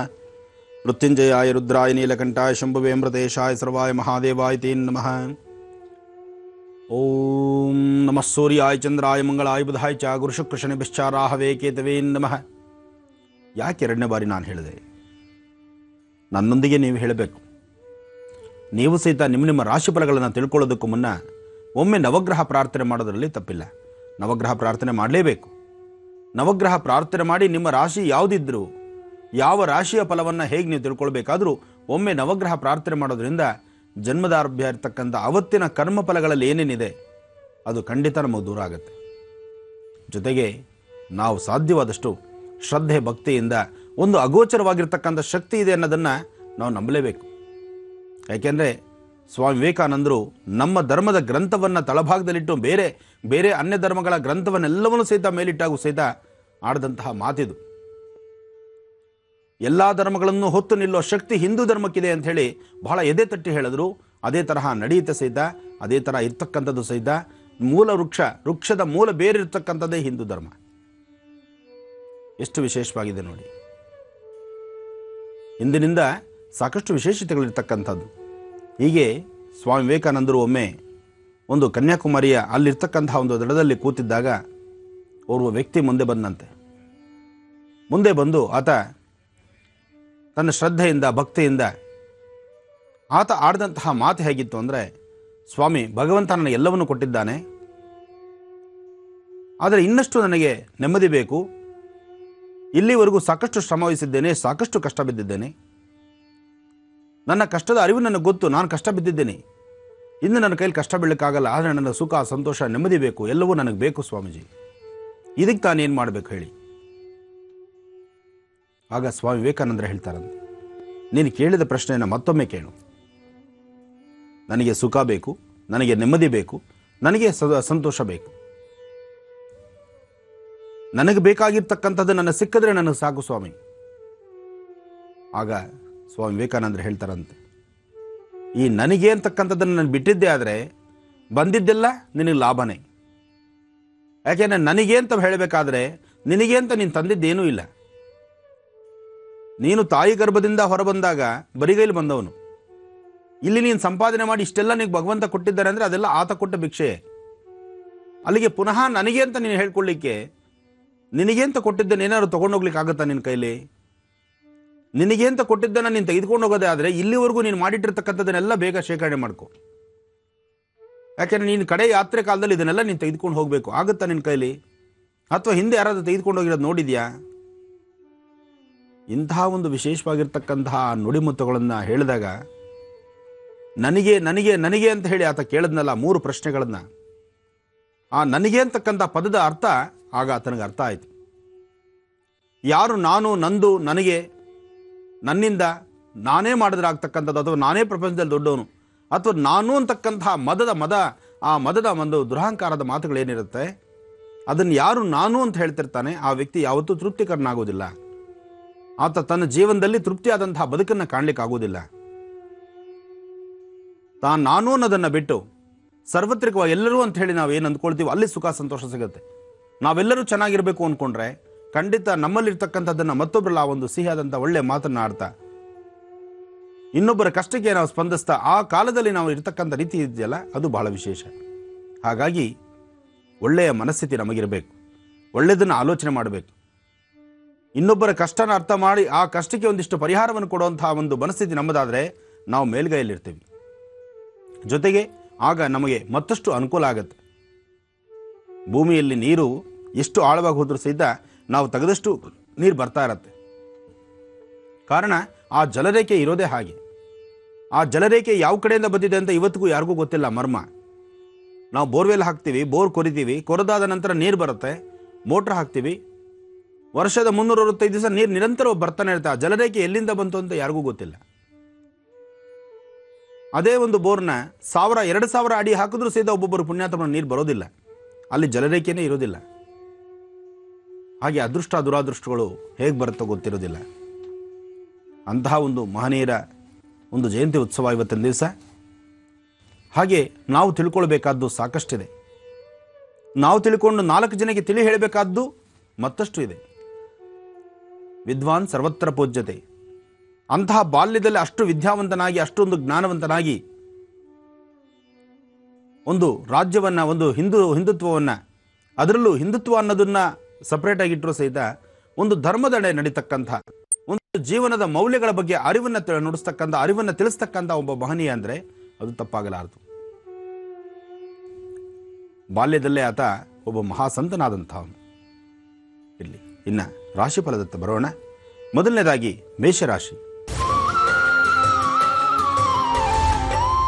ಮೇಷರಾಶಿಯಲ್ಲಿರ್ತಕ್ಕಂಥವ್ರು, ರಾಶಿಫಲದಲ್ಲಿ ಮೇಷರಾಶಿಯವರಿಗೆ ಸಾಕಷ್ಟು ಯಶಸ್ಸಿದೆ, ಅರ್ಥಗರ್ಭಿತವಾದಂತಹ ಜೀವನವಿದೆ. ಇವತ್ತಿನ ದಿವಸ ಮೇಷರಾಶಿಯವರು ನೀವು ಅಂದುಕೊಂಡಂತಹದ್ದನ್ನು ಸಾಧನೆ ಮಾಡ್ತೀರಿ. ಯಾವುದೇ ಕೆಲಸ ಕಾರ್ಯಗಳಾದರೂ ಸಹಿತ ಅದನ್ನು ಅಚ್ಚುಕಟ್ಟಾಗಿ ಮಾಡಿ ಕಾರ್ಯಸಿದ್ಧಿ ಮಾಡಿಕೊಳ್ಬಹುದಾದಂಥ ಒಂದು ವಿಶೇಷತೆ ನಿಮ್ಮದು. ನಿಮ್ಮ ಜಾತಕದಲ್ಲಿ ಬಂದು ಒದಗಬಹುದಾದಂಥ ಸಮಸ್ಯೆಗಳಿಂದ ಮುಕ್ತರಾಗಿ ನೆಮ್ಮದಿ ನೋಡ್ತಾ ನೀವು 4 ಜನಕ್ಕೆ ಅನುಕೂಲ ಮಾಡುವಂತಹ ಯೋಗಫಲ ಮೇಷರಾಶಿಯವರಿಗಿದೆ. ಆದರೆ ಮೇಷರಾಶಿಯವರು ನೀವು ಮಾಡಬೇಕಾದ್ದೇನು? ಇವತ್ತಿನ ದಿವಸ ದುರ್ಗಾ ಆಲಯಕ್ಕೋ ಅಥವಾ ಯಾವುದಾದ್ರೂ ಒಂದು ಶಕ್ತಿ ದೇವಸ್ಥಾನಕ್ಕೋ, ಒಂದು ಮಹಾಕಾಳಿ ದೇವಸ್ಥಾನಕ್ಕೋ, ಅಥವಾ ಮನೆಯಲ್ಲೇ ಕೂತು ದುರ್ಗಾ ಸಪ್ತಶತಿನೋ, ದೇವಿ ಖಡ್ಗಮಾಲನೋ ಇಂತಹದ್ದನ್ನು ನೀವು ಪ್ರಾರ್ಥನೆ ಮಾಡಿದ್ದೆ ಆದರೆ ನಿಮ್ಮ ಸಂಕಷ್ಟಗಳು ಖಂಡಿತ ದೂರ ಆಗುತ್ತೆ. ಇನ್ನು ವೃಷಭ ರಾಶಿ.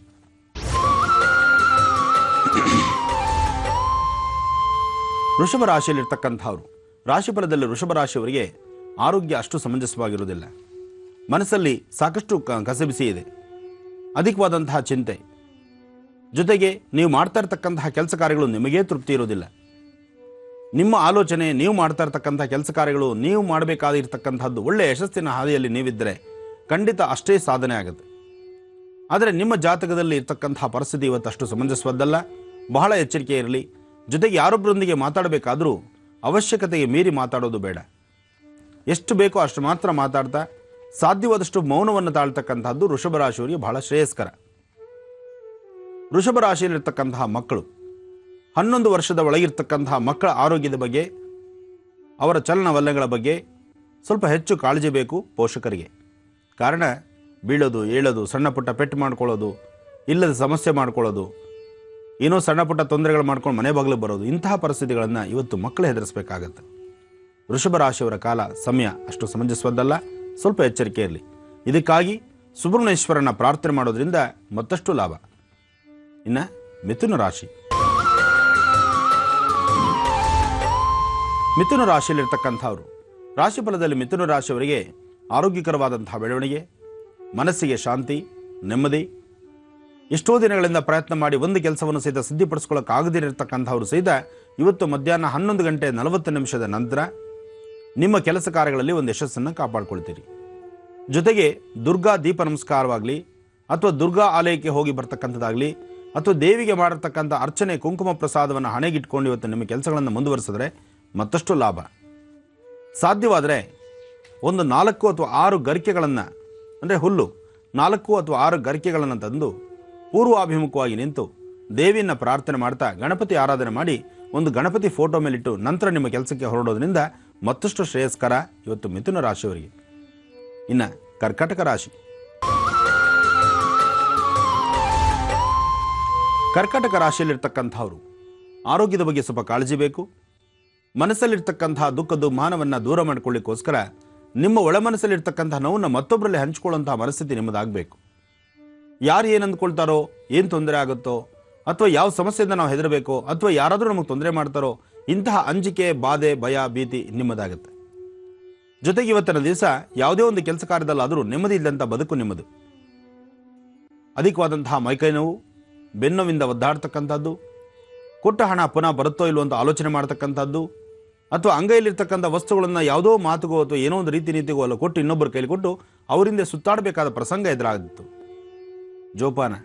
ಕರ್ಕಾಟಕ ರಾಶಿಯವರು ಇವತ್ತಿನ ದಿವಸ ಚಂದ್ರನ ಪ್ರಾರ್ಥನೆ ಮಾಡಿ, ಜೊತೆಗೆ ಸಾಂಬ ಸದಾಶಿವನ ಆಲಯಕ್ಕೆ ಹೋಗಿ ಅರ್ಚನೆಯಾದಂತಹ ಭಸ್ಮ ಪ್ರಸಾದವನ್ನು ಹಣೆಗಿಟ್ಕೊಂಡು 1-2 ಬಿಲ್ವಪತ್ರೆಯನ್ನು ಓಂ ನಮಃ ಶಿವಾಯ ಅಂತ ಹೇಳಿ ಆ ಶಿವಮಂತ್ರವನ್ನು ಹೇಳಿ ಸ್ವಾಮಿಯ ಸಾನ್ನಿಧ್ಯದಲ್ಲಿಟ್ಟು ಅಲ್ಲಿರ್ತಕ್ಕಂಥ ಬಸವನ್ನ ಮುಟ್ಟಿ ನಮಸ್ಕಾರ ಮಾಡೋದ್ರಿಂದ ನಿಮ್ಮ ಇಷ್ಟಾರ್ಥಗಳು ಸಿದ್ಧಿಯಾಗುತ್ತೆ.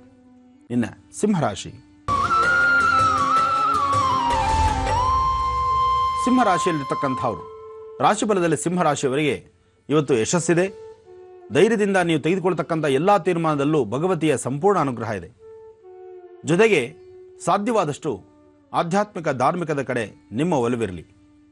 ನಾನು ನಂದು ಅಂತಕ್ಕಂಥ ತುಂಬಿ ತುಳುಕುವಂತಹ ಮನಸ್ಥಿತಿ ನಿಮ್ಮದು. ಇಲ್ಲದ ರೀತಿ ಆಲೋಚನೆ ಮಾಡಿ ಯಾವುದೇ ಒಂದು ಕೆಲಸವಾದರೂ ಸಹಿತ ನನ್ನಿಂದಲೇ ಸಾಧ್ಯ, ನಾನೇ ಮಾಡಲಿಕ್ಕಾಗೋದು, ನನ್ನ ಬಿಟ್ಟರೆ ಆಗೋದಿಲ್ಲ ಅಂತ ಎಲ್ಲೋ ಒಂದು ತರಹ ಹುಚ್ಚು ಗುಣ ನಿಮಗೆ ಪ್ರೇರೇಪಿಸಬಹುದು. ಆದರೆ ಮಧ್ಯಾಹ್ನ 2 ಗಂಟೆಯಿಂದ ಸಂಜೆ 6ರ ತನಕ ನಿಮ್ಮ ಮನಸ್ಸಲ್ಲಾಗುವಂಥ ಕಸಿಬಿಸಿ, ಆಗಾಗುವಂತಹ ಸಮಸ್ಯೆಗಳು, ಆಗ ಬಂದು ಒದಗತಕ್ಕಂತಹ ಇಲ್ಲದ ಒಂದು ಅನುಮಾನಾಸ್ಪದವಾದ ಸಮಸ್ಯೆಗಳು ಇವತ್ತು ಅಧಿಕವಾಗಬಹುದು. ಭೂಮಿಗೆ ಸಂಬಂಧಪಟ್ಟ ವಿಚಾರದಲ್ಲಿ ಬಹಳ ಎಚ್ಚರಿಕೆ ಇರಲಿ. ಕೈಲಿರ್ತಕ್ಕಂಥ ವಸ್ತುಗಳನ್ನು ಇನ್ನೊಬ್ಬರು ಕೊಟ್ಟು ಅವರಿಂದ ಸುತ್ತಬೇಕಾದಂಥ ಪ್ರಸಂಗವೂ ನಿಮಗಾದಿತ್ತು. ಜೋಪಾನ. ಸಿಂಹರಾಶಿಯವರು ಇವತ್ತು ಬಹಳ ಎಚ್ಚರಿಕೆ ಬೇಕು. ಹಾಗೆ ಸಾಧ್ಯವಾದರೆ ಹಸಿದಿರತಕ್ಕಂಥ ಅವರಿಗೆ ಒಂದಿಷ್ಟು ಅನ್ನ ಪದಾರ್ಥಗಳನ್ನು ಕೊಟ್ಟು ಮನಸ್ತೃಪ್ತಿಪಡಿಸಿ ಒಳ್ಳೆಯದಾಗಲಿ. ಹಾಗೆ ವೀಕ್ಷಕರೇ, ನಿಮ್ಮೆಲ್ಲರಿಗೂ ತಿಳಿದಿರೋ ಹಾಗೆ ಸೋಮವಾರದಿಂದ ಶುಕ್ರವಾರದವರೆಗೂ ನಾವು ಶ್ರೀನಿಧಿ ಪಬ್ಲಿಕೇಶನ್ಸ್ ರವರು ಕರೆ ಮಾಡಿದ ಒಬ್ಬರಿಗೆ ದಿನಕ್ಕೆ ಈ 2 ಪುಸ್ತಕಗಳನ್ನ ತಲುಪಿಸ್ತಾರೆ. ಗುರೂಜಿ ಅವರೇ ಅದನ್ನ ಆಯ್ಕೆ ಮಾಡ್ತಾರೆ. ಒಂದು 2015ರ ವರ್ಷ ಭವಿಷ್ಯ ಪುಸ್ತಕ, ಮತ್ತೊಂದು ಲಕ್ಷ್ಮೀ ಪ್ರಾಪ್ತಿಗೆ ಸರಳ ಅನುಷ್ಠಾನ ದರ್ಪಣ. ಇವೆರಡನ್ನೂ ಆನಂದ್ ಗುರೂಜಿಯವರೇ ಬರೆದಿದ್ದಾರೆ. ಬರೀ 2 ಪುಸ್ತಕ ಅಲ್ಲ, ಸಾಕಷ್ಟು ಪುಸ್ತಕಗಳನ್ನ, ಸುಮಾರು 20ಕ್ಕೂ ಹೆಚ್ಚು ಪುಸ್ತಕಗಳನ್ನ ಶ್ರೀನಿಧಿ ಪಬ್ಲಿಕೇಶನ್ಸ್ ರವರಿಗೆ ಆನಂದ್ ಗುರೂಜಿಯವರೇ ಬರೆದುಕೊಟ್ಟಿದ್ದಾರೆ. ಹೆಚ್ಚಿನ ಮಾಹಿತಿಗಾಗಿ ನೀವು ಶ್ರೀನಿಧಿ ಪಬ್ಲಿಕೇಶನ್ಸ್ ರವರನ್ನೇ ಸಂಪರ್ಕಿಸಿ ಅಂತ ಹೇಳ್ತಾ, ಕರೆ ಮಾಡಿದ್ರೆ ತಾನೇ, ಸ್ವೀಕರಿಸಿದ್ರೆ ತಾನೇ ಖಂಡಿತ ನಾವು ಪುಸ್ತಕ ಕೊಡೋದಕ್ಕೆ ಸಾಧ್ಯ. ಹಾಗಾಗಿ ಬನ್ನಿ ಪ್ರಾರಂಭ ಮಾಡ್ಬಿಡೋಣ ಸ್ವರ ಜ್ಯೋತಿಷ್ಯ ವಿಭಾಗವನ್ನ.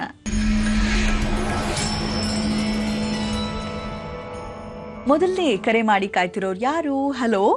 ಹಲೋ, ನಮಸ್ಕಾರ ಮೇಡಮ್. ನಮಸ್ತೆ ಮಾ, ಯಾರು ಮಾತಾಡ್ತಿರೋದು? ನಾವು ಗೌರಮ್ಮ ಅಂತ ಮೇಡಮ್. ಫಸ್ಟ್ ಒಂದ್ಸರಿ ಮಾತಾಡಿದ್ದೆ ಅವ್ರು ಮೇಡಮ್. ಹೌದಾ, ಎಲ್ಲಿಂದ ಕರೆ ಮಾಡ್ತಿದ್ದೀರಾ ಗೌರಮ್ಮ ಅವ್ರೆ? ರಟ್ಟಿಹಳ್ಳಿಯಿಂದ ಮಾತಾಡತ್ ಮೇಡಮ್. ಇನ್ನು ಮಕ್ಳಾಗಿಲ್ಲ. ಆಮೇಲೆ ಕೆಲ್ಸ ಮಾಡಕ್ಕ ಮನ್ಸಿಗೆ ಸಮಾಧಾನ ಆಗಲ್ಲ, ನೆಮ್ಮದಿ ಇಲ್ಲ, ಆತರ ಆಗ್ತೈತ್ ಮೇಡಮ್. ಮಾತಾಡಿಮ್ಮ, ಗುರುಜಿ ಹತ್ರ ಮಾತಾಡಿ. ಹಲೋ ಹಲೋ, ನಮಸ್ಕಾರ ಗುರುಜಿ. ನಮಸ್ಕಾರ ತಾಯಿ, ಚೆನ್ನಾಗಿದ್ಯಮ್ಮ? ಗುರುಜಿ ಚೆನ್ನಾಗಿದ್ದೀನಿ. ಕೆಲ್ಸ ಮಾಡಕ್ಕೆ ಆಗಲ್ಲ ಗುರುಜಿ. ನಮ್ ಭವಿಷ್ಯ ಹೆಂಗಿದೆ ಗುರುಜಿ? ಮನ್ಸಿಗೆ ನೆಮ್ಮದಿ ಇಲ್ಲ. ಆಮೇಲೆ ಮಕ್ಳಾಗಿಲ್ಲ, ನಮ್ಮ ಮನೆಯವರಿಗೆ ಇನ್ನೂ ಪರ್ಮನೆಂಟ್ ಆಗಿಲ್ಲ. ಇದು KEB ಕೆಲ್ಸ ಮಾಡ್ತಾರ ಗುರುಜಿ, ಇನ್ನೂ ಪರ್ಮನೆಂಟೇ ಆಗಿಲ್ಲ. ಆಗತ್ತಮ್ಮ, ಸರ್ಕಾರದ ಕೆಲಸಗಳಂದ್ರೆ ಅಷ್ಟು ಬೇಗ ಆಗ್ತಕ್ಕಂಥದ್ದಲ್ಲ ತಾಯಿ. ಅಲ್ಲ ಗುರುಜಿ, ಅವ್ರ 10 ವರ್ಷ ಆಯ್ತು ಅದ್ರಲ್ಲೇ ಕೆಲ್ಸ ಮಾಡ್ತಿದ್ದಾರೆ KEB. ಇಲ್ಲ, ಖಂಡಿತ ಅನುಕೂಲ ಆಗುತ್ತೆ, ಧೈರ್ಯವಾಗಿರು, ತಲೆ ಕೆಡಿಸ್ಕೋಬೇಡ. ಮೊದಲು ನಮ್ ಭವಿಷ್ಯ ಹೆಂಗಿದೆ ಗುರುಜಿ? ಇಬ್ರು ಸ್ವಲ್ಪ ಸರಿಯಾಗಿ ಇಲ್ಲ, ಇಬ್ರು ಜಗಳ ಜಾಸ್ತಿ ಮಾಡ್ತೀವಿ ಗುರುಜಿ. ನಮ್ಮ ಮನೆಯವರು ನಾವು ಫಸ್ಟ್ ನಾನು ಅದನ್ನೇ ಹೇಳಕ್ ಬರ್ತಾ ಇದ್ದೀನಿ. ನಿನ್ನ ಮನಸ್ಸಲ್ಲಿ ಅಸಾಧ್ಯವಾದ ಯಾವುದು ಇಲ್ಲ, ಎಲ್ಲ ಸಾಧ್ಯ ಅಂತ ತಿಳ್ಕೊಳ್ಬೇಕು ಒಂದು. ಎರಡನೇದು, ನಿನ್ನ ಮನಸ್ಸನ್ನ ಗಟ್ಟಿಯಾಗಿ ಇಟ್ಕೋಬೇಕು. ನಂಗೊಂದ್ ಸ್ವಲ್ಪ ಧೈರ್ಯನೇ ಇಲ್ಲ, ನೆಮ್ಮದಿ ಇಲ್ಲ, ಶಾಂತಿ ಇಲ್ಲ, ಒಂಥರ ನಾರ್ಮಲ್ ಇಲ್ಲ ಗುರುಜಿ. ನಾನು ಇರ್ಬೇಕಮ್ಮ, ನಿನ್ನೊಳಗೆ ಏನ್ ಸಮಸ್ಯೆ ಅಂತ ಎಲ್ಲವೂ ನೀನೇ ಹೇಳ್ತಾ ಇರ್ಬೇಕಾದ್ರೆ ಆ ಸಮಸ್ಯೆ ಪರಿಹಾರವೂ ನಿನ್ನಲ್ಲೇ ಇರುತ್ತೆ. ನಮ್ ಭವಿಷ್ಯ ಹೆಂಗಿದೆ ಗುರುಜಿ? ನಿಮ್ ಪ್ರೋಗ್ರಾಮ್ ನೋಡಿ ನೋಡಿ ನಂಗ ಬರೀ ನಿಮ್ ಹತ್ರ ಮಾತಾಡ್ಬೇಕು ಅಂತ ಆಸೆ ಆಗ್ತದೆ ಗುರುಜಿ. ಆಯ್ತು, ತುಂಬಾ ಸಂತೋಷ. ನಾನೇ ಕೈ ಕೊಡ್ತೀನಿ ಅಂತೇಳಿ ಮಾತಾಡ್ರಿ ಗುರುಜಿ. ಕೊಡಮ್ಮ. ನಮ್ ಭವಿಷ್ಯ ಹೆಂಗೈತಿ ಹೇಳ್ರಿ ಗುರುಜಿ ಅಂತೀರಿ. ಎಲ್ಲ ಮಾತು ನೀನೇ ಆಡ್ತಾ ಇದ್ಯಾ, ನನ್ನ ಮಾತಾಡಕ್ಕೆ ಬಿಡ್ತಾ ಇಲ್ಲ ನೀನು. ಮಾತಾಡ್ರಿ ಗುರುಜಿ. ಬಹುಶಃ ನೀನು ಮನೆಯಲ್ಲೂ ಹೀಗೆ ಮಾಡ್ತೀವೋ ಏನೋ. ಇರ್ಲಿ, ಒಳ್ಳೇದಾಗ್ಲಿ. ನಿನ್ನ ಭವಿಷ್ಯತ್ತು ಚೆನ್ನಾಗಿದೆ, ಧೈರ್ಯವಾಗಿರು, ತಲೆ ಕೆಡಿಸ್ಕೋಬೇಡ, ಒಳ್ಳೇದಾಗತ್ತೆ. ಆದ್ರೆ ಮನಸ್ಸಲ್ಲಿ ಯಾವಾಗಲೂ ನಗ್ನಗ್ತಾ ಇರಬೇಕು, ನಿನ್ನ ಮನಸ್ಥಿತಿ ಗಟ್ಟಿ ಮಾಡ್ಕೋಬೇಕು. ಗೊತ್ತಾಯ್ತಮ್ಮ? ನೀನು ಯಾವಾಗಲೂ ಹ್ಯಾಪಿ ಆಗಿರ್ಬೇಕು, ನಗ್ನಗ್ತಾ ಇರಬೇಕು. ಏನೋ ಒಂದು ಚಿಂತೆ ತಲೆಯಲ್ಲಿ ಇಟ್ಕೊಂಡು ಅದನ್ನೇ ತಲೆ ತುಂಬಾ ಕೊರಿತಾ ಇದ್ರೆ ನೀನು ಹಾಕುವ ಹೆಜ್ಜೆನೂ ವ್ಯತ್ಯಾಸ, ನೀನು ಮಾಡೋ ಅಡಿಗೆನೂ ವ್ಯತ್ಯಾಸ ಆಗ್ಬಿಡುತ್ತೆ. ನೀನು ನಗ್ನಗ್ತಾ ಚೆನ್ನಾಗಿರ್ಬೇಕು. ಬಂದಿದ್ದೆಲ್ಲ ಬರ್ಲಿ, ಶ್ರೀನಿವಾಸನ್ ದಯ ಒಂದಿರ್ಲಿ ಅಂತ ಹೇಳ್ಬೇಕು. ನಿಮ್ ಮನೆ ದೇವ್ರು ನಿನ್ ಜೊತೆಲಿ ಇರ್ಬೇಕಾ? ತಲೆ ಯಾಕೆ ಕೆಡಿಸ್ಕೋತೀಯ? ಯಾರಿಲ್ಲ ಗುರುಜಿ, ನಮ್ಮ ಮನೆಯವರು ನಾನು ಇಬ್ರೇ ಇರೋದು ಗುರುಜಿ.